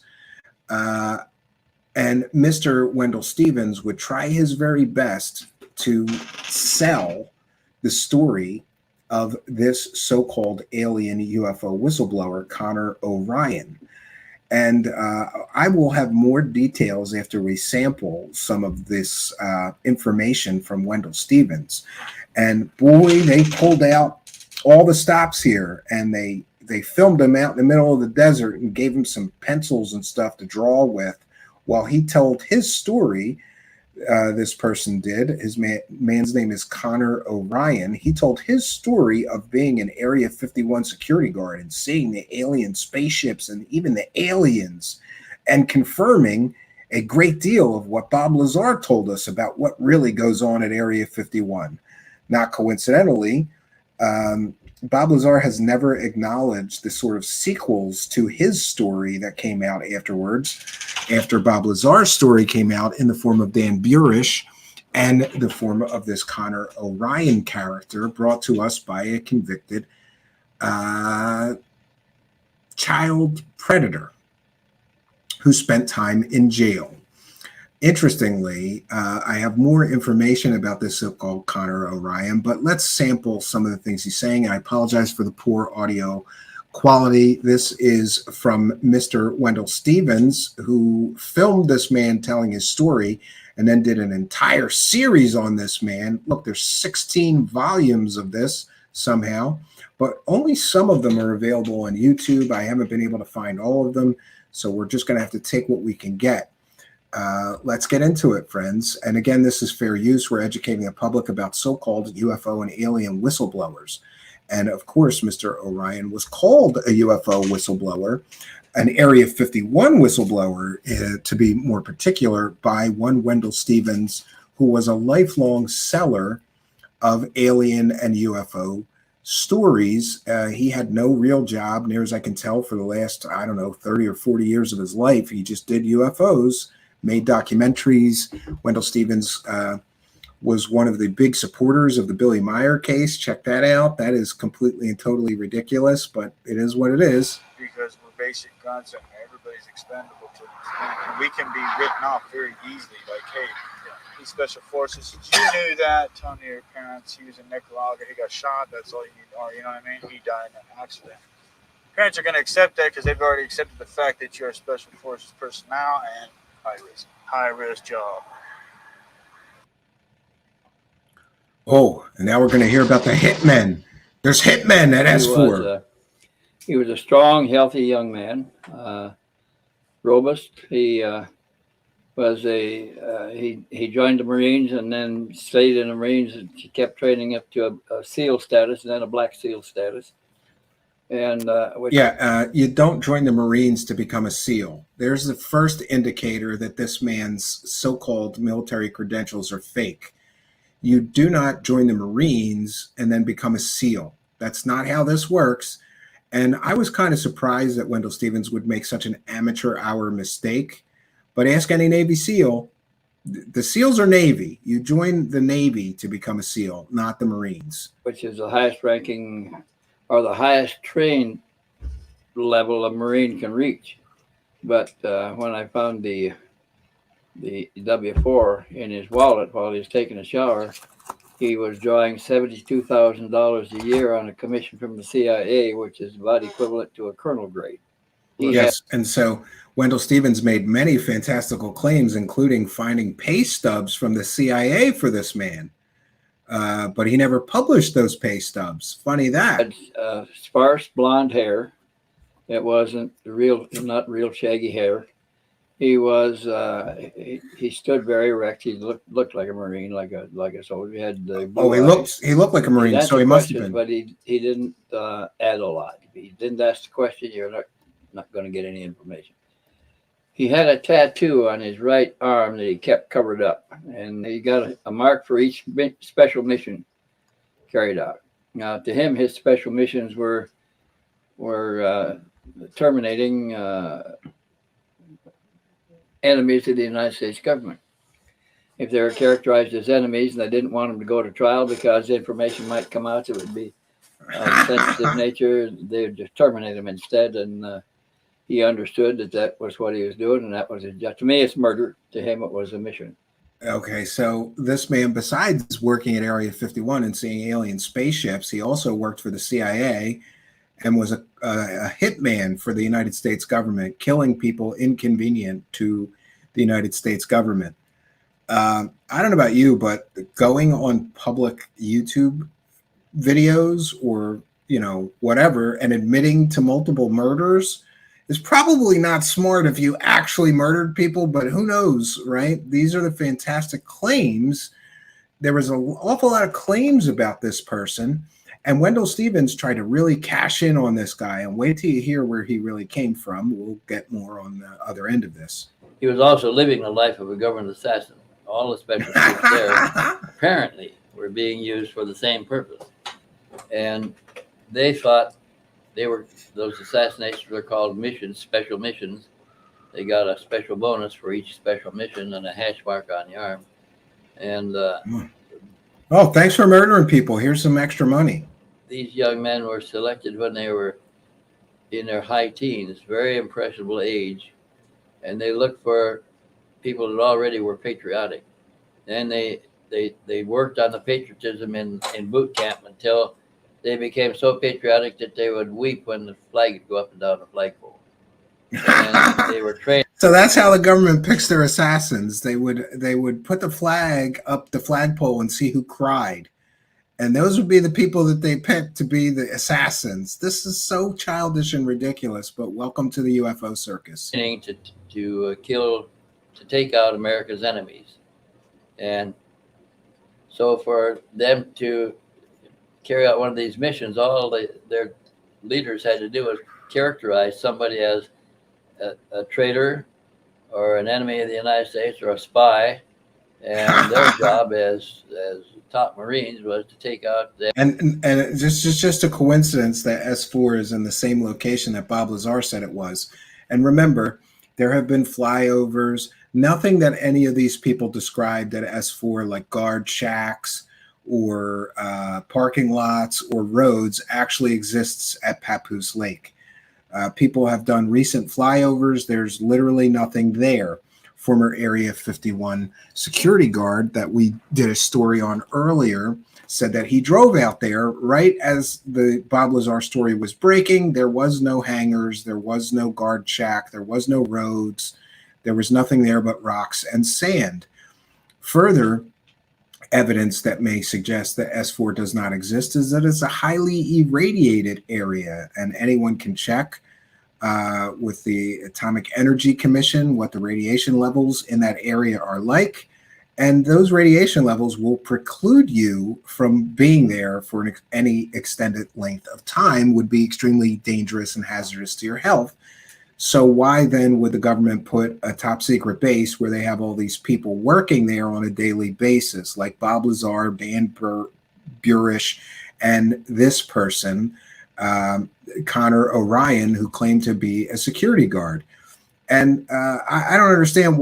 I guess they put a bunch of assassins as the security guards for the top secret alien base. Okay, but remember, Wendell Stevens is a twice convicted child predator. who is selling these stories. He didn't tell these stories, he sold these stories. Talked about him at UFO conferences for years. And there used to exist a whole bunch of videos of this person detailing the S4 base and what's there and the aliens. And I've been unable to locate, you can find pieces of them here. We've got volume 1. We've got 4 of 16. And, there's only a few on this YouTube channel. Many of them have been disappearing from the internet. If anybody has the full set of these, please contact me, or if you could find the links to them, contact me at truthseekershow@gmail.com. Interestingly, however, there's nothing at S4. I'm sorry if you really want to believe there's an alien base at Area 51. For all I know, there could be, but it's not where everybody claimed that it was, including Bob Lazar, Dan Burish, who built on Bob Lazar's original story, and this person, Connor Orion, who built on Bob Lazar's original story as well. Enemies of the country, and they would do it with no compunction. But even if it was a brother, they would do it, or a sister, a close relative. And I believe this is a fake photo. Because they were trained to implicitly believe their leaders. But they're claiming it's the TR-3B. Air. And so these missions were simply missions to kill spies, internal spies within the system. And they thought that's what they were doing, is ridding the system of its betrayers, of its traitors. So it didn't bother him at all about murdering people. These guys were exempt because they were carrying out a special mission. Oh, you're just exempt from murder, kind of like a 007. You get the green light. You're allowed to murder people. And they really believed this. They didn't feel bad about their hits, because they sincerely believed that they all were traitors and enemies of the country. He'd gone to take a shower in my shower, and he laid his keys and wallet on the coffee table in front of the sofa where I was sitting when he went in to take a shower. And I thought, oh, I'll look in his wallet, see if he is who he says he is. And when I did, I saw there's no Connor Orion in the wallet. All the names in there were Derek Hennessy. So I looked a little further. I took out a group of credit cards in an envelope, in a pocket in the wallet, and folded in between the cards, folded 4 ways so you couldn't see it. And when I separated the cards, there was this piece of paper folded tightly. It turned out to be a W-4, which is the employer's statement. Yes. So this guy is staying with Wendell Stevens, and more on that later. And while he's staying with Wendell Stevens is creeping through his wallet. And you notice that there's 2 names now. So this person originally told Wendell Stevens and some of his associates, including Jim Delatoso, one-time image analyst you may be familiar with from the UFO community, that his name was Connor Orion. Turns out his name was Derek Hennessy, not Connor Orion, at least if we are to believe Wendell Stevens, who was creeping in his wallet while the guy was taking a shower naked in his house. And remember that Wendell Stevens was a child sex creeper. So, yeah, a little creepy. Of withholding, salary base and withholding. And it showed that he was earning $72,000 a year. Well, I didn't want him to know that I was snooping in his wallet, so I folded it all up carefully, put it all back exactly the way it was, and put it back on the table. He did not know that I had discovered this. I had to kind of bait him to get some answers. I asked him what he was doing, and he said something about a special mission. I said, what's a special mission? He said, taking care of government business. He said, we're trained, recruited and trained to take care of enemies of the American government. He said, if they're spies, they're spies. They're enemies of the government. That's our duty. Yes, and so this person, Connor Orion, or Derek Hennessy, which I believe might have been his real name or was his real name, in addition to knowing all the secrets of Area 51, which Mr. Wendell Stevens desperately wanted to know about, also was a government hitman who meets Wendell Stevens in the middle of one of his assassination missions. And even though Wendell Stevens was told that this man was an assassin, while he was taking a shower, he was rifling through his wallet to find evidence somehow. Great story, but Mr. Wendell Stevens never produced these documents that he's claiming this is a trust me dude story. He was also drawing a sergeant's pay, and he told me that he was drawing special pay outside of the country. deposited in accounts outside of the country. Yeah. Oh, we got offshore accounts. He said, I got $5,000 bonus for each special mission. Yeah, and notice all the talk of all the money this man had. He was telling Wendell Stevens that he had all of this money, including $200,000 in savings. He was getting $5,000 bonuses for his assassination missions in between guarding the most secret base on Earth that had the aliens and the flying saucers in them. He was also going on assassination missions, and he had amassed $200,000. Remember that point, because it is extremely important later. And also that he claimed to Wendell Stevens he was getting $5,000 whack bonuses for every person he's whacking as a government assassin. I said, what's a special mission? He says, that's carrying out a mission for the government to terminate a person that they can't afford to bring to trial because it might reveal too much. So they terminate him another way so that the secrets don't get out. In the same cards, folded the same way with the W4 statement, was a copy of a hit order and a mug sheet. The mug sheet Wendell Stevens is seeing this guy getting ready to go murder somebody, and instead of, writing down the guy's name and warning the guy he's about to get whacked, Wendell Stevens is more concerned with making videos to sell people. Remember, these were mail order for a time, I believe, on VHS tape from Wendell Stevens. Business. You too could learn all about S4 for a fee and get a bunch of VHS tapes delivered to your home. Instead of warning somebody they're about to get murdered by a man in black, top secret government assassin, Wendell Stevens was more concerned with making these videos to sell people on VHS tape. It's so ridiculous. Showed a front and face photographs of the hit, the 18th hit, handprint and fingerprints for all the 10 fingers, and a name and an address. And I folded that the same way and put it back all back in his wallet, so he didn't know that I had seen it. But later I got him to tell me about his special missions, and he told me about the 18th one being his last one. Yeah, so Wendell Stevens had the next hits, name, address, I guess phone number, even the guy's fingerprints. But instead of warning the guy who's about to get murdered, Wendell Stevens is more concerned with filming this guy out in the desert, telling his alien stories. And he never warned the person who was about to get whacked by this top secret man in black who guards alien bases. But in between guarding the alien base at Area 51, he's running around whacking people. Great. I fished a little bit and got more information, but I never did tell him that I'd looked in his wallet. I don't think he ever knew that. When you took it out of his wallet, did you go over and scan it on your copy? Is that how you got copies? I made a copy, yeah. Okay. This is the hit order. Oh, we do. We get to see the hit order that he received under his in a valise with his clothes was the hit order, and his instructions to report to.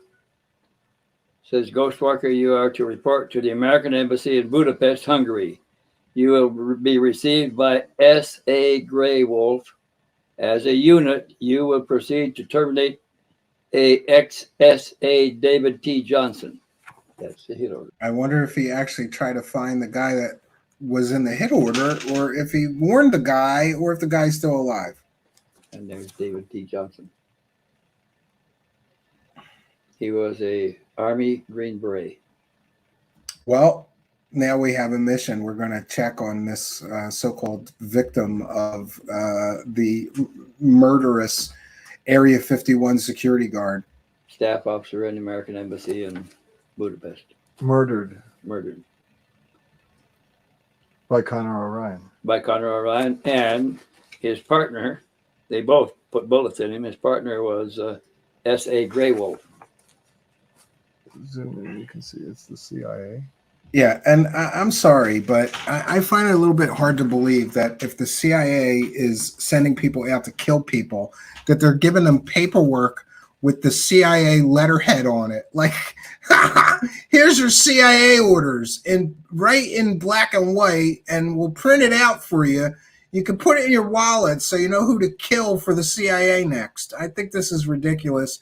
Ask anybody that knows anything about CIA operations. I doubt that they would put this in writing, but this is probably one of his prover maneuvers for proving that the story is actually real.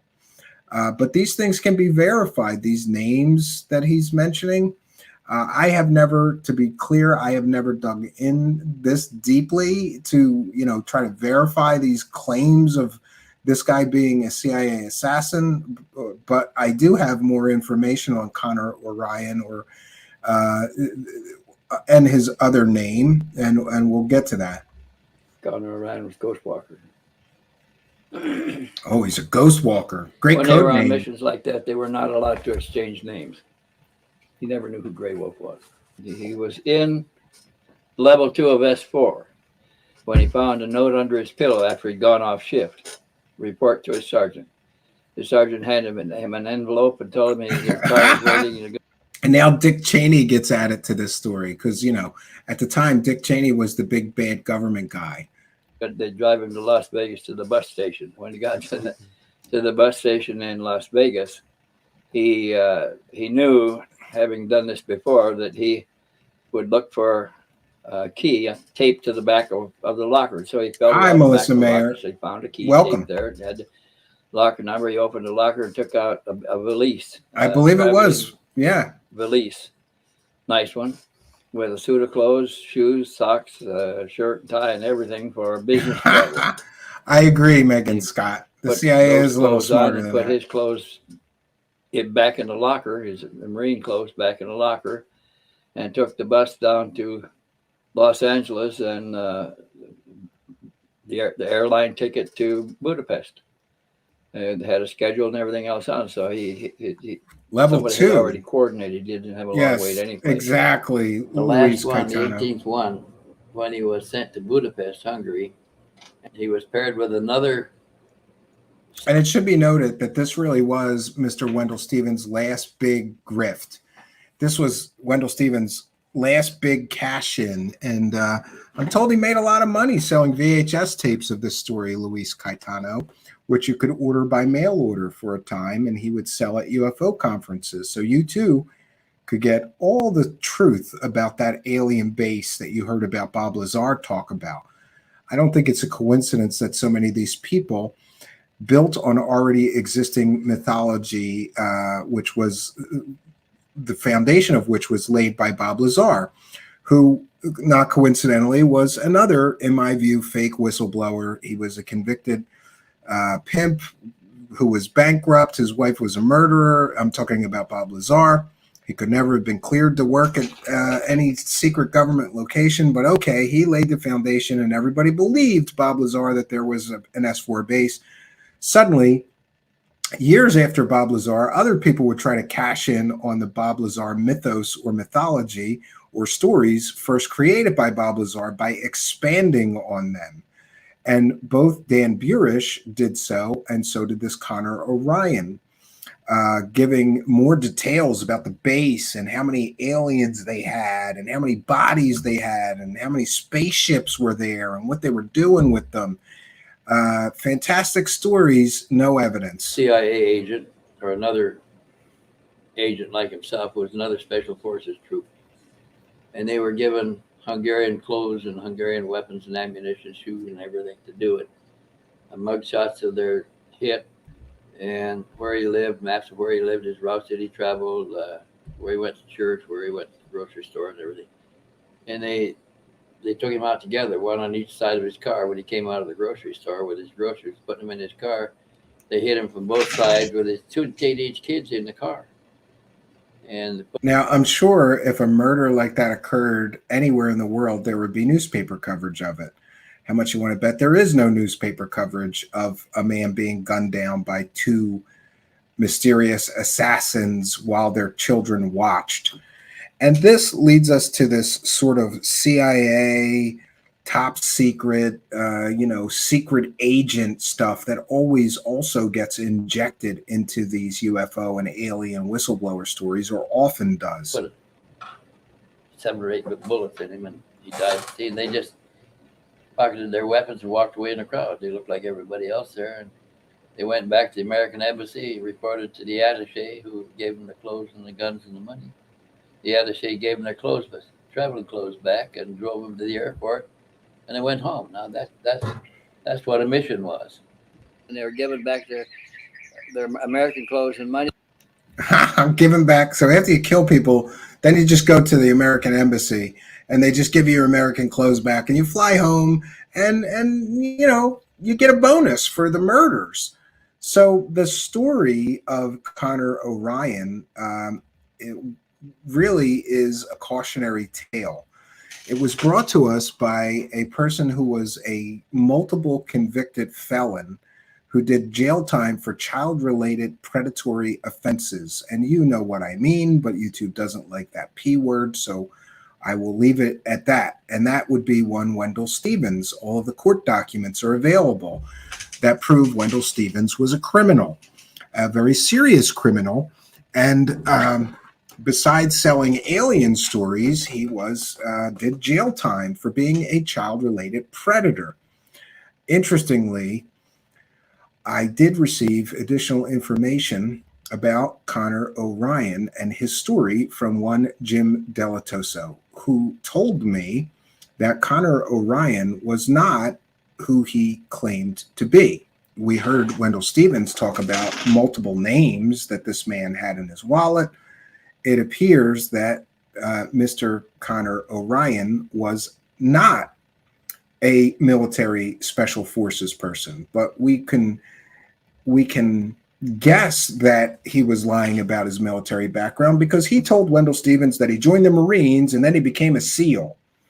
That's not how becoming a SEAL works. Ask any real and verifiable Navy SEAL. Connor Orion's military claims are completely and totally fictitious. And further, I was told by Jim Delatoso, who was around when Wendell Stevens was milking this man for his stories to sell and make VHS tapes and sell at UFO conferences. While Wendell Stevens was doing that, apparently this person who he milked for these alien stories to sell, Connor Orion, a lot like Wendell Stevens, was a convicted criminal and homeless drifter. Maybe grifter and drifter. But I was told by Jim Delatoso and one other source that Connor Orion just showed up one day at Wendell Stevens' door and started telling him that he could tell him the real truth about the aliens at Area 51 for a price. And so Wendell Stevens and him began to negotiate. Connor Orion wanted a place to stay, and he wanted cigarettes and liquor and beer. And all of this, cigarettes, liquor, and beer, allegedly or apparently, was provided by Wendell Stevens so long as Connor would agree that Wendell Stevens keep filming him talking about this top secret aliens that he was aware of while he worked at Area 51. Now, what we do know is that Mr. Connor Orion, or the other names mentioned, cannot be verified as a member of any SEAL team. And we know that because anybody who becomes a SEAL, it is public record. Their name is in a list of Navy SEALs. Guess who wasn't on the list of real SEALs? Connor Orion. And we can guess that he wasn't a real Navy SEAL because Navy SEALs are Navy. You don't join the Marines to become a Navy SEAL. It makes absolutely no sense. And then, of course, Mr. Connor Orion is just one of an incredible amount of people involved in UFOs and aliens that claim to be a Navy SEAL. You might be aware that Linda Moulton Howe used fake Navy SEALs to sell stories. It appears that Mr. Wendell Stevens and Connor Orion used the mythos of the Navy SEALs to sell his credibility. Why would he be an Area 51 security guard? Well, he was special forces. He was a SEAL, and those guys are badasses. So that's the kind of people we want guarding the highest, most secret thing in the United States government, the existence of this base where we're studying the aliens and the alien technology. But the entire story falls apart. Jim Delatoso told me that Mr. Connor Orion, Wendell Stevens sort of leaned on him because they needed a place for this homeless drifter to stay while Wendell was extracting all these alien stories and filming him.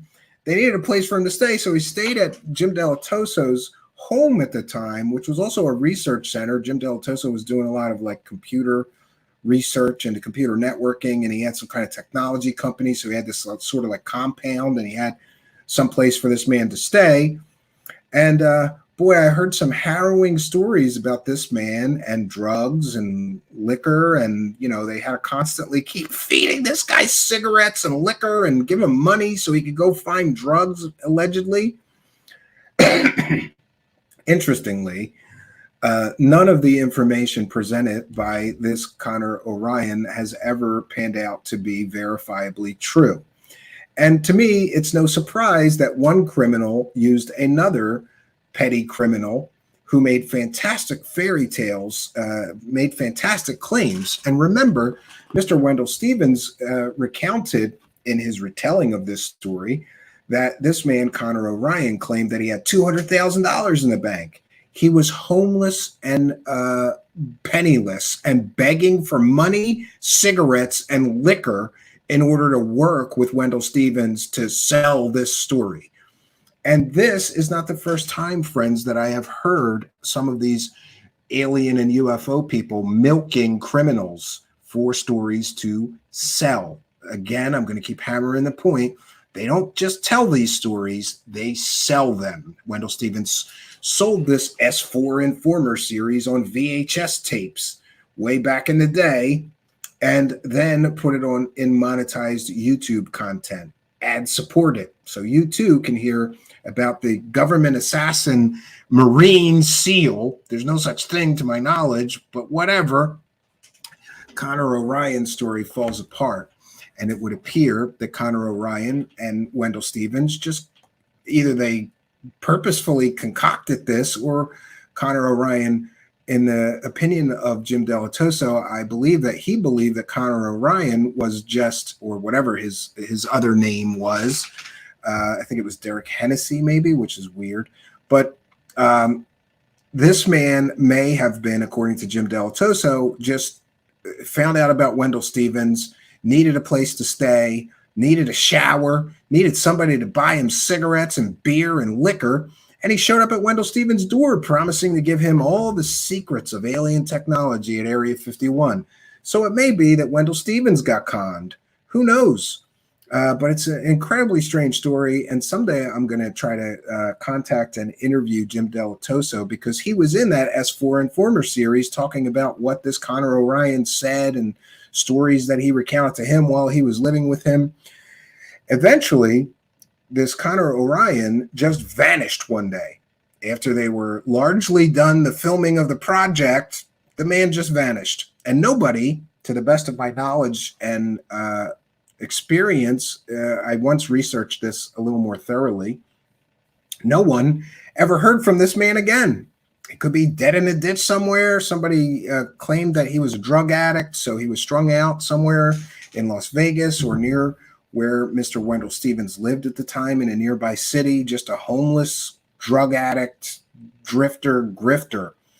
And nobody ever heard from him again. So this, my friends, will bring us to the conclusion of tonight on Truthseekers, a not so brief history of UFO whistleblowers, part 2. And we have now recounted for you a brief history of some 7 so-called UFO or alien whistleblowers of the past. What we find is that many of these people have some things in common. And that is, they've all got an incredible amount of stories to sell you, but they have no evidence to provide you. And I don't think that that, my friends, is a coincidence. So we're a little over 3 hours and 20 minutes. I want to thank you for your patience in getting through this. And just to be clear, occasionally somebody will complain to me that the shows are too long. unless I cut this up into 4 parts, it's very difficult to fit this in 2 hours. And these shows are for the benefit of people who want to do these deep dives and get an incredible amount of data, information. I've heard it said, even by some of our detractors, like some people say, well, no matter what you think of Steve Cambion, he's got great information over there. And that's what we're here to do in these deep dives, to give you an overview of as much information about the characters in conspiracy land that we can. And I truly believe that through the lens of history, if we look at all these previous whistleblowers, we've detailed for you 14 of them now. What we see is not a single one of any of these 14 have ever proven their original claims to be true, accurate, and real. None of them provided evidence. None of them provided, corroborating witnesses, unless you count somebody claiming his girlfriend is also a member of Majestic 12. Boy, imagine that. What a coincidence. My girlfriend, who I live with, is also a member of Majestic 12. She'll tell you I'm telling the truth about those aliens. So we've got no corroborating witnesses. We've got no documentation, unless you count the CIA kill order from Wendell Steele. Why would the CIA put it in writing? Here, go kill this guy, and we'll give it to you on CIA letterhead. It makes no sense. But none of these 14 whistleblowers that we have done this deep dive on, both in part 1 and part 2. And by the way, I'm going to do it right now before I forget. I am going to go and put part 1 in the description of this video.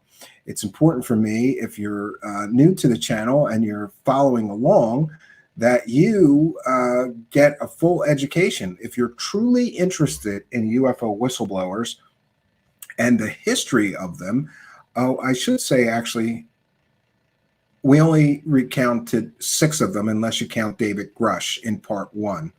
And those are the more well-known whistleblowers, I guess you could say. We did Bob Lazar, Philip Corso, Clifford Stone, Pete Peterson, Corey Good, Lou Elizondo, and Dave Grush in the part 1 that we did. But just in this, for the sense of completeness, I am going to put in the description of the video, watch part 1 here, and we'll give you the link to that. I want you to let me know what you think in the comments or in the live chat. Has this been a good educating experience into the world of UFO and alien whistleblowers? Remember, all of these people also share another thing in common. All of them cashed in. They all made a lot of money. Some of them made millions. Some of them made hundreds of thousands of dollars. But interestingly, most of them had no real job for years and years and years. Corey Good is going on 8 years, maybe 9 now, where he hasn't had a real job. He just tells people stories about aliens with no proof, no evidence, no documents, no videos, no pictures, nothing. But boy, does he got a lot of stories about fantastic space adventures and time travel adventures to tell you. A common thread among all of these people is that this, and we really must recognize this, all of these UFO whistleblowers did what they did for profit. I haven't found, with maybe one possible exception, I haven't found a UFO whistleblower who did not seek monetary gain. There was an SSP whistleblower. He wrote the Mars records, which he gave away his story for free in a free PDF. Didn't try to work UFO conferences or get documentary deals like most of these guys, but that's a very rare thing. Most of these guys, they're cashing in. They are doing their best to make every UFO dollar they can, in some cases quickly. They want to make the money quick, get the big deals going before people start digging into their backgrounds and finding out that in many cases, some of these people are not who they claim to be. Okay, so we're coming up on 3.5 hours, and I want to take a moment to remind you that we are a viewer-supported show. also take a moment to remind you that we will be back tomorrow night, but we'll be back with a classic episode or a replay. We're going to actually try that. Last week I got kind of tied up and didn't get the required work done to get those posted and scheduled and available. But now we have 4 upcoming videos for this weekend. Tomorrow night at 9 p.m. Here, I'm going to share my screen so we can talk about this. Tomorrow night at 9 p.m. we'll be continuing the saga of the psychic healer Sarah R. Adams. And in the next piece, this is titled Psychic Challenge, Show Us the Stargate, Sarah.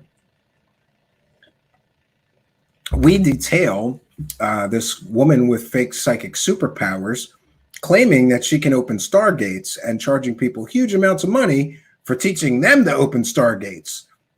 So in our next installment here, Psychic Challenge, Show Us the Stargate, Sarah, I challenge fake psychic Sarah Adams to show us a stargate. After all, if she's taking huge amounts of money from people claiming she can teach them to open stargates, shouldn't she be able to show us that she can open a stargate? And then on the 8th, which is Saturday, we'll be premiering a new album from me. It's called Stephen Canby and a Love Story. That's 10 p.m. Saturday. So we've got 9 p.m. tomorrow night. Show Us the Stargate, Sarah. We've got on Saturday night at 10 p.m. I make those a little bit later just so that I'm done with everything at the cabin, done my day of work at the cabin, cleaned up, eaten, had some time to get ready and relax. And I'll be in a live chat with you for sure on Saturday night for the debut of my new album. It's called Stephen Canby and a Love Story. Very different album for me. And then on Sunday night, we have another Truthseekers classic, Medbed Scams Again, Sarah Adams and Arcturus Ra. And then, of course, we have Sarah R. Adams with the Pete and Roxy Medbed Scam. So it is just scamerific for the next couple of nights on Truthseekers. We'll be playing a few classic episodes and sort of fixing a mistake, which was to take those videos down in the first place under threat of a fake lawyer. We found out the lawyer that she was using was not a real lawyer. He was not admitted to practice law in any state in the United States or a member of any bar association. Essentially, it was just one of her simps that she used to threaten us, to try to stomp all over our free speech. I stand by everything that we've said in this series on Sarah R. Adams, and these next 3 shows will pretty much complete. I think there's a couple of short videos that are produced that I may add as well. And then we will conclude our journey into fake psychic healer Sarah R. Adams and all of her various offerings to people, from, claiming she can cure people's cancer, to cure people's pets, to claiming she can teach people how to open stargates or talk to angels and aliens, to the medbed scam. She's been involved in several different medbed scam offerings, which is incredibly interesting. And actually, I think that the Sarah R. Adams, Pete and Roxy medbeds, that one's 7-9. So in order, it's the Psychic Challenge, Show Us the Stargates first, and then the Pete and Roxy medbeds. You remember that one. That was great. They were offering medbed sessions to people where they take you up through a Stargate, up to a mothership, and you meet the aliens, and then you have your time in the medbed. But in fine print, they admit that it's just a Skype call. There's no real medbeds. Then Sarah R. Adams gets involved with a man named Arcturus Ra, who makes organite pyramids and other new age nonsense that costs a lot of money but does nothing despite all the claims of what the things he sells does. And he made a physical med bed, but it was made out of a tanning bed with magnets, very powerful neodymium magnets glued all inside it, and organite. And that is a huge health risk. And Sarah R. Adams and him were going to start an office somewhere, allegedly, and charge people money to sit in a med bed, what they were calling a med bed, that really was just a tanning bed with magnets and shit glued in it.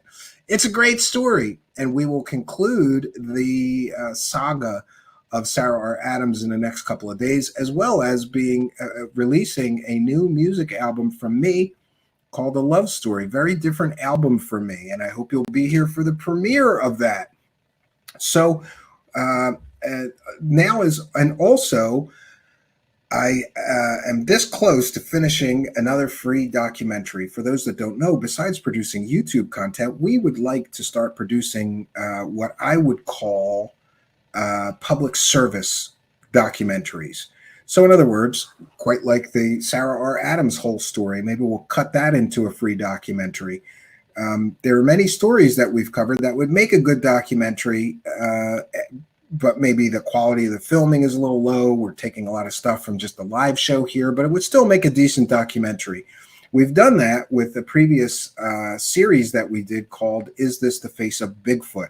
And that is busting or covering, let's just call it covering, Todd Standing's alleged Bigfoot evidence. You remember that, where he had these sort of hokey pictures and video that he claimed were real Bigfoot aliens. Well, we brought in a bunch of experts and we had them all look at the footage and we analyzed it and we enhanced it so you could get the very best look at it.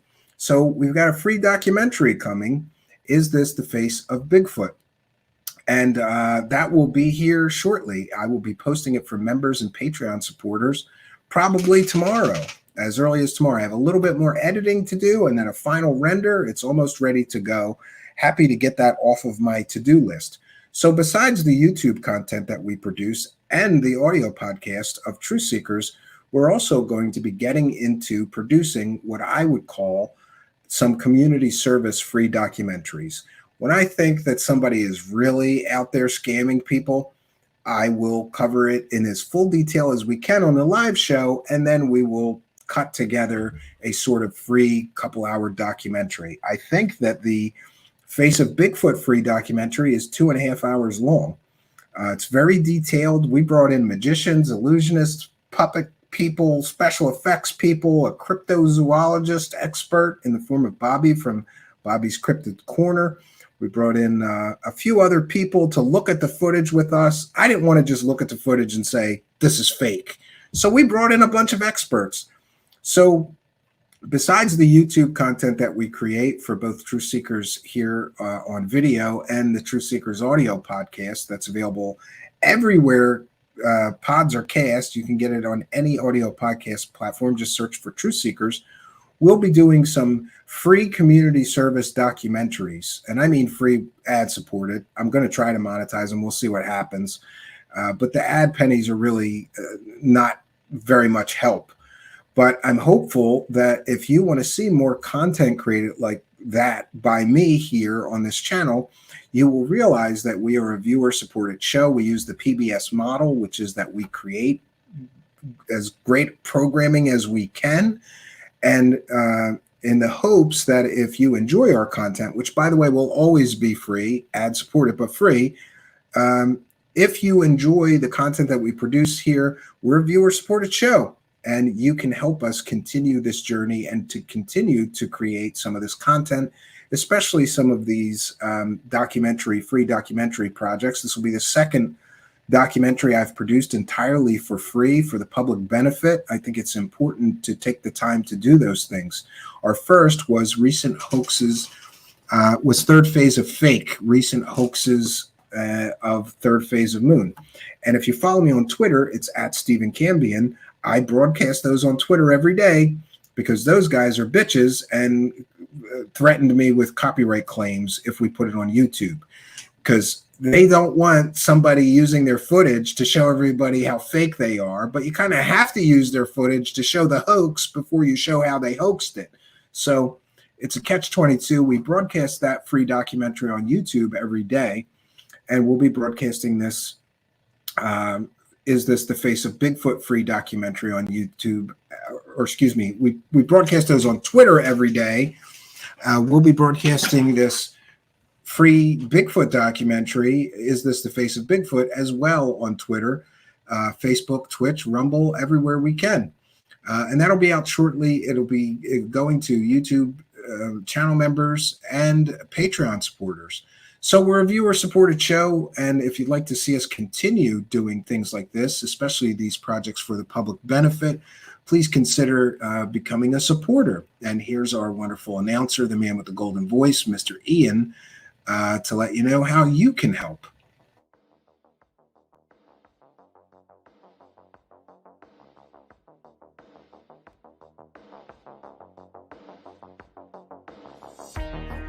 Truthseekers is a viewer-supported show. Wonderful people like you who enjoy this show send pledges in the form of super chats, super stickers, super thanks, PayPal, or Cash App. Instructions for how to help are in the description. You can also join our Patreon, and for as little as $1 a month you can get extra content. Patreon supporters get a backstage pass, early access to all our production videos before they are distributed publicly, Stephen Campion's music, private writings, a monthly show journal, and more. You can also become a YouTube channel member for $5 a month. A YouTube membership includes all of the Patreon benefits, plus a special members badge, priority reply to video comments, and the live chat, plus a monthly members-only video. We thank you all, kind and generous benefactors, for supporting Truth Seekers. Thank you for your generosity and support.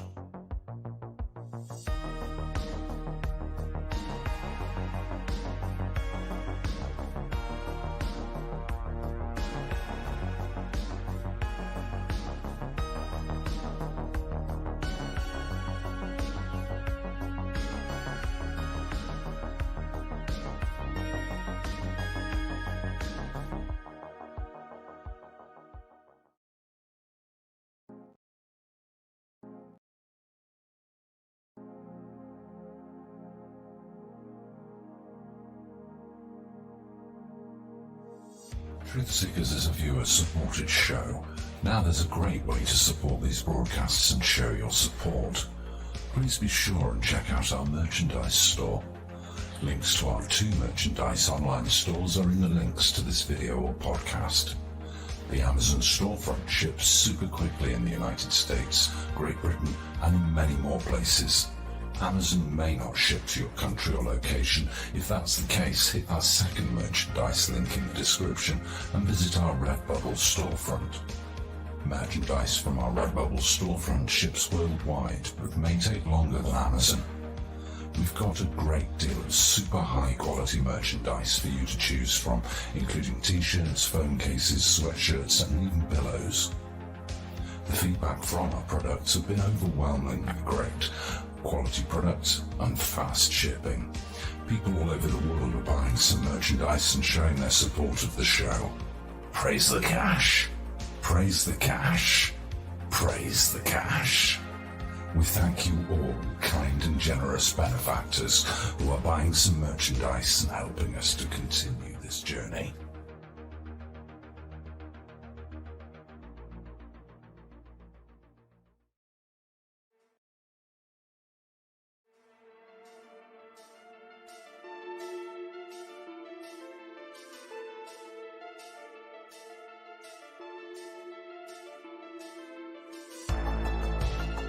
Thanks for being here. This is Truth Seekers with your host, Stephen Campion. Please rate, like, and comment on our videos or podcasts. If you are listening to an audio podcast, please rate us 5 stars to help us rise in the search rankings. If you are watching on YouTube, please like, comment, and subscribe to our channel. If you're listening to an audio podcast, we love and appreciate you listeners, but you are missing the live tapings. All our shows are recorded live with video feed. We'd love you to come be a part of our live broadcasts and tapings for the podcast. Head on over to YouTube, click the search tool, the little magnifying glass, put Truth Seekers, one word in the search bar, and hit enter. You'll see a strange and mysterious guy with sunglasses. That means you found the channel. Go there, smash the subscribe button, and hit the notification bell to receive up-to-date info on our YouTube channel. We welcome you to be a part of our live taping and our chat room during the live broadcasts. Seek the truth. Speak the truth. This is Truth Seekers. Truth Seekers. Truth Seekers.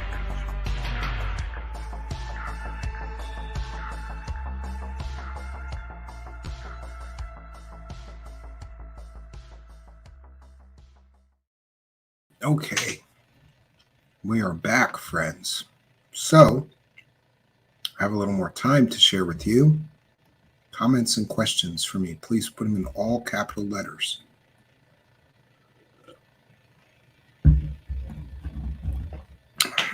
Mr. Ian says, if you listen very closely, you can hear the reverse messages we've put into the bumpers.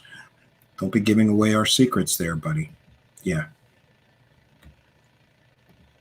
Yes, thank you. No Bull Truth says, don't forget to share this stuff, guys, for real.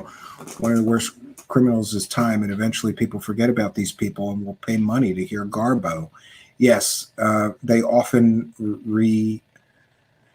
resurge even after being busted, quite like the fake Dr. Jonathan Reed, which we have covered here, who could be considered another UFO alien whistleblower.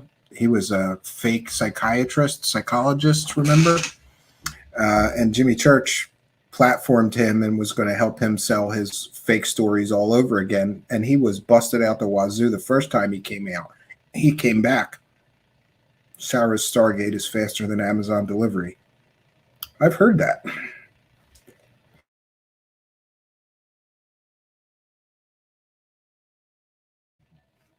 The Cosmic Con Shuffle says Algo Ray holding down the Twitch chat.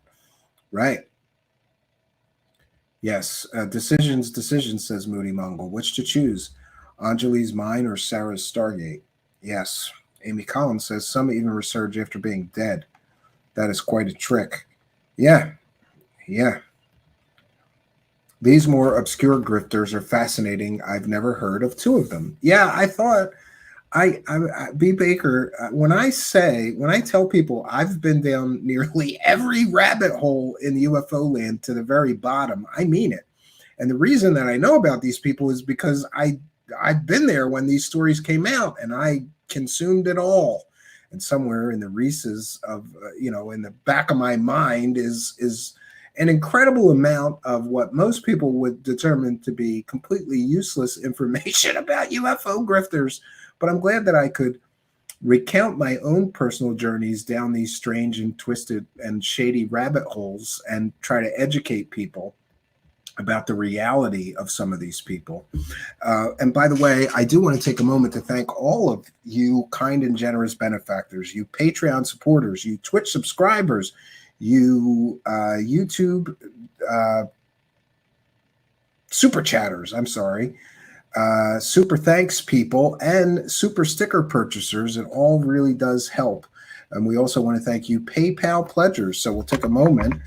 For those that don't know, besides using Super Chat to throw a couple bucks in our hat, you can also use PayPal. Instructions to do that are in the description of the video. We appreciate each and every one of you.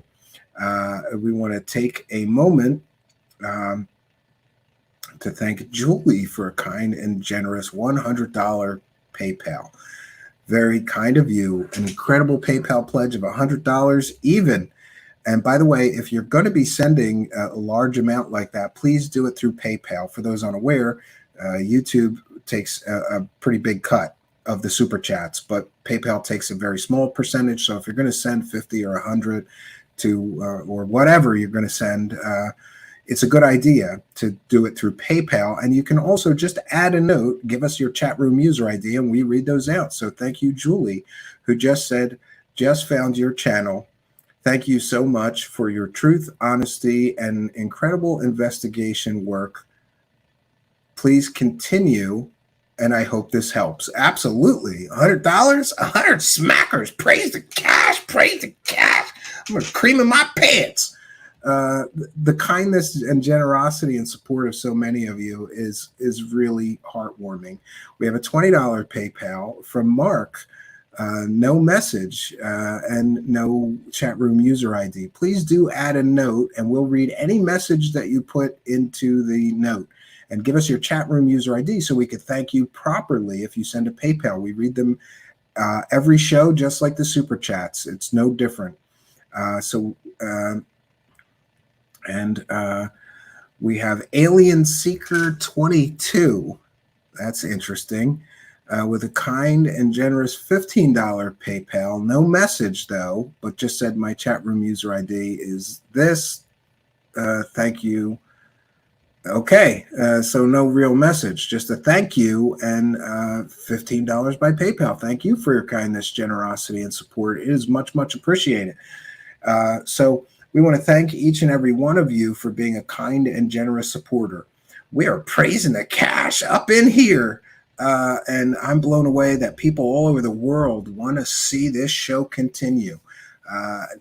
Just an incredible outpouring of support lately. It is much, much appreciated. And I also want to thank Simon Fly, who did an interesting music piece that I twisted a little bit from his original. And we'll be using it just to thank all of you for helping us, because, man, we're praising the cash, cash, cash. Thank you all.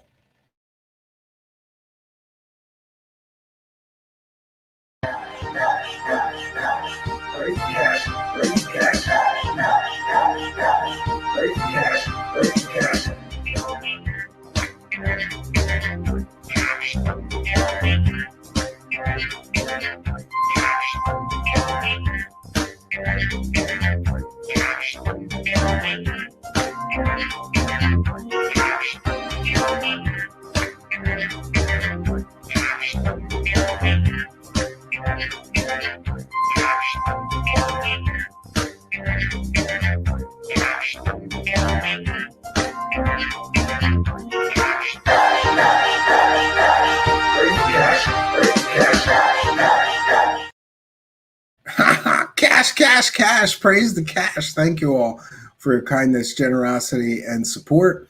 And there we have Conrad Reynolds with a kind and generous $10 super chat. No message, but we thank you, Conrad Reynolds, for two things. First, being a YouTube channel member. It really, really does help. And for throwing $10 in our hat through the super chat system here. For those feeling generous, there is a money button down there. That's how that works. You may have to put in your credit card or debit card information once, but once you do it, it generally stays with YouTube, and you'll be able to throw a couple of bucks in our hat and support us. I really do appreciate it. Thank you, Conrad Reynolds, for helping us to praise the cash. B. Baker, have you ever covered Cliff High? A lot of people seem to have forgotten about his shady predictions, and he's still around. Yeah, I interviewed him one time for the Midnight Hour show, and that was very, very strange. And interestingly, I interviewed him while I believe I might have had COVID way early before anybody even really was worried about COVID. And that, I think, is still available. Just search for Midnight Hour or Cliff High. Use the little search bar on our channel and search videos for Cliff High. You may find an interview that we conducted with him. I thought that I'm a computer coder. He claims that he coded this WebBot thing that could predict the future. I find the interview to be frustrating because despite the fact that I'm a computer coder, he was unwilling or unable to actually explain to me how his WebBot prediction system, which he claims could essentially predict the future, actually worked, or what languages it was coded in. He was very evasive, I would say is the best word for it. Mr. Ian is thanking everybody for being an amazing audience. Yes, and we also want to thank B. Baker and Art and Paranormal and Amy and a few other and Brandy and Spooky for being moderators and really big supporters, helping.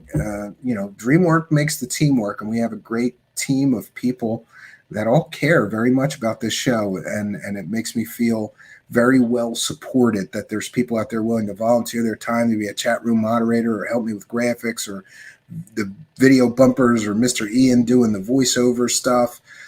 Thank you all for your kindness and generosity of your time, being a supporter and volunteer for the show. We appreciate it immensely. Dawn Richardson is here, and thank you for being a YouTube channel member. So Stephen has interviewed Cliff High, but I haven't found anything regarding Grifter status. Yeah, I'm kind of on the fence about Cliff High. I think he means well, but he may have gone a little too far into his belief that he has, some kind of secret computer code that can somehow predict the future by analyzing things on the internet. I'm very skeptical of his claims, but I still somehow think he's one of the good guys because you remember he got sued by Corey Good for calling out Corey Good's BS. His case was dismissed. Yeah, someday maybe we'll ask him to come back here. And we thank you, Dawn Richardson, for being a member. Thank you very much. And we thank Trolley Troll Troll for a kind and generous $5 super chat and for being a member. So many generous people here. Says, looking forward to the next show. Well, thank you for your kindness, generosity, and support. It is much appreciated. I keep trying to listen to the interview, but I just can't concentrate on it. Yeah, it wasn't a great interview. I'll tell you that. I will be the first to admit. I think he was very evasive in a lot of his answers. And my whole intention with interviewing him was to drill down on the web bot that he claims can predict the future, that he programmed because he was selling people access to reports from this thing. I thought it was kind of grifty, but he successfully sort of charmed me in the interview and just kind of evaded the questions and changed the subject. And maybe we'll have him back sometime. Yeah, great show. Lots of memories of these clowns. Yeah, thanks, David Bucky. This was kind of, for me, this was a trip down UFO whistleblower memory lane. And interesting to me, Mr. Ian, don't count on it, says I might pay them if they donate. I try to help everybody as much as we can. Put a note in the donation if you want it to go. Please. Mr. Ian is come on, Mr. Ian. Cliff is an interesting character. I agree. Oh my God. Yeah, his supporters are rabid. They really are. He has a lot of support. He has a huge following as well still. Even though he's on like the ghetto of the internet now. I think he got thrown off of YouTube, or he just didn't like YouTube censorship anymore. So he's on like Rumble and BitChute now. Still making videos, last I heard, but I'm not quite sure. And that brings me to, I guess, a little bit of show business and an apology of sorts. I don't know who, I don't know how, and I don't know why, but I found out recently that somebody that was a chat room moderator, by the way, we had a whole bunch of chat room moderators. We had a bunch of people that had a wrench, a mod status here on our YouTube channel. And with that wrench comes a lot of responsibility because you could delete people's comments. You can hide them from the entire channel. Apparently, one of the mods, and we don't know which because YouTube won't tell us, one of the mods was going into previous broadcasts, and they were hiding longtime supporters and users of our channel. I think there was something like 50 people hidden from our YouTube channel. And I just want to be very clear in that all the moderators know how I feel about this issue. Unless somebody is openly racist, anti-Semitic, anti-gay, trans bashing, whatever, if you're in here doing what most people would consider hate speech or attacking other users, you may get blocked, deleted, or hidden from this channel. But it would appear that a lot of these people that were hidden, blocked, or no longer allowed in our YouTube chat were longtime show supporters who I know a little bit at least and know that they wouldn't do that. And we had this issue once before where a chat room moderator was having some kind of personal issues and just an argument ensued in the live chat, and they just decided to block or hide a whole bunch of people from our channel that they disagreed with. We cannot have that. We do not want that. And I'm in charge, so the buck stops here. I do not support or condone somebody being hidden from our channel. We want everybody to feel welcome here. And these petty drama and petty squabbles, I just can't have it. And if you have a problem with another chat room user, go deal with it, not in our chat room. Don't block anybody. Don't silence somebody. Don't delete their comments or whatever. Don't mess with my show here. And we pride ourselves on not having an echo chamber and people being able to express themselves freely as long as they follow our one simple golden basic rule, and that is to treat everyone here, everyone else, with the same respect that you wish to be treated with in return. So my apologies if you came into live chat and weren't able to chat because somebody took it upon themselves that they were just going to hide a bunch of people that apparently, I guess, they disagreed with. And we can't track how this was done, because if you hide somebody during the live chat, a message pops up and all the mods see it. So-and-so was hidden from the channel. This did not take place during a live broadcast. Near as we could tell, somebody went into the broadcast after and started hiding people. I'm sorry that that happened. And I'm also sorry to any of you who did not do anything stupid, irresponsible, reckless, or selfish like that, screwing with my channel and other users. If you were a moderator, you may have had your wrench removed. And I'm sorry if you're not the person that's responsible, but we just found it necessary. We have to thin and only have moderators that I know and trust and have known for some time will not do stupid things like that or selfish things and allow personal squabbles or drama to screw up our channel here and the community that we are building. So my apologies if that happened to you, and further my apologies if you were a good mod and didn't do those type of things. You can email me and we'll talk about a reinstatement of some, but I think we have all the chat room moderators that we honestly need. I'm content to keep the wrenches to a very bare minimum. Interestingly, there was a time when everybody had a wrench. We just gave everybody a wrench, and boy, that turned out to be a bad idea. B. Baker is here and says, Cliff High said there was a black period that his web bot couldn't get past and that the internet and probably the world would end. What a dick. Yeah, I remember that. I absolutely remember that, right? I absolutely remember it. I think the guy deserves a revisit or turn that episode into a documentary. Well, it's only a 2-hour interview and it's audio only, so it'd make a pretty boring documentary. Yeah, and Conrad said, good mods are solid gold. Yeah, we need people that we can trust. Yeah, I don't know if that's the case, but I have a feeling I know who is responsible. And so their wrench was certainly removed. And look, it's like closing time at the bar. We've gone so long that the lights have just gone off. These lights are on a timer. Apparently, it's a 4-hour timer. As we reach the 4-hour mark, the lights are off. We have done our due diligence for today. And I want to thank each and every one of you for joining us.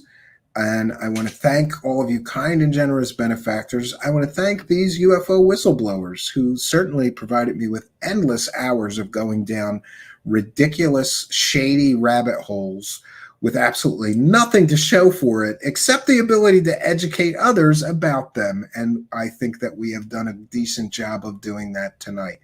So we'll be back tomorrow night at 9 p.m. Eastern time, but I want to be very clear for you people who don't like those things that tomorrow night at 9 p.m. is a replay. We'll be continuing the saga on Truthseekers Classics. I will probably make it to the cabin in time. I think my wife's taking a half day, so I'll be at the cabin by dinner time. I'll be in the live chat. I just will not be live on the screen. And we want to thank each and every one of you for joining us in the live chat tomorrow night at 9 p.m. Eastern. Please do support these replays. It really does help. It gives us greater watch time and more engagement and helps us to sort of put back these shows which got taken down for the wrong reasons. I will not allow people to step on our free speech, especially when we have the truth on our side. So that's what we got for you for tonight, friends. I want to thank everybody for joining us. We had great attendance tonight. We have a great audience here, which I'm so incredibly thankful for. Now, tomorrow I'm going to be heading to the cabin, but I will be in those live chats on 9 p.m. Friday, 10 p.m. Saturday for the debut of a new music album. It's the 6th album in the Purge album series. There's only one more remaining. And I'll be in the chat on Sunday night at 9 p.m. So I will be there with you in the live chat.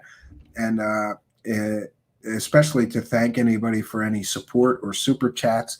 We thank each and every one of you for your kindness, generosity, and support. So we're at the 4-hour mark. This is what I got for you, friends. I still have editing to do tonight and setting up some other things before my work week here at the show is done. Boy, it has been a hectic week. These short weeks are not fun. Hopefully next week will be a little lighter on the schedule because we'll have a full week to get our work in.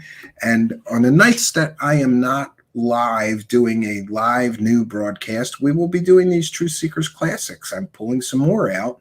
And let me know what you think of those in the comments, or if you have suggestions for past shows we've done that you really enjoyed that you think we should make into one of the replay Truthseekers Classic episodes. Let me know in the comments or email me at truthseekershow@gmail.com. Also, please be sure to check out our website, truthseekershow.com, or I'm sorry, email me at truthseekershow@gmail. That's my email.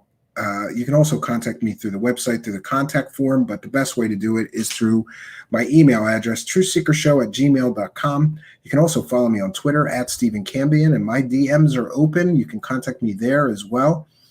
Please do check out our website. It's truthseekershow.com, where you can get all the latest audio and video episodes and more information there. You can also sign up for alerts there. So some of you people who tell me you don't get the YouTube notifications, sign up at our website, truthseekershow.com, and you'll always get an email when we post a new video.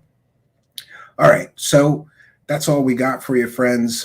I'm kind of spent and burnt out for the week. I'm looking forward to a little cabin time, and I will be in a live chat with you from the cabin. I may be doing a guest appearance with Terry Joyce this weekend, or if I have time, I may keep saying we're going to do a fireside chat from the cabin. That would be great. So that's all we got for you for tonight, though, friends. We'll be back tomorrow night, 9 p.m. Eastern Time, for a Truthseekers Classic episode. This time it's about fake psychic extraordinaire Sarah Adams and her stargates that she can't prove she can open, but she can somehow take huge amounts of money from people to teach them to open stargates. And you'll hear me challenging her to prove her superpowers are real and film her opening a stargate, so we all know she's not ripping people off when she's selling people courses in how to open the stargates. I think it's a great episode. Hope you'll join me tomorrow night, 9 p.m. Eastern Standard Time. So that's all we got for you, friends. Until next time, my name is Stephen Cambion. Good night, and God bless all.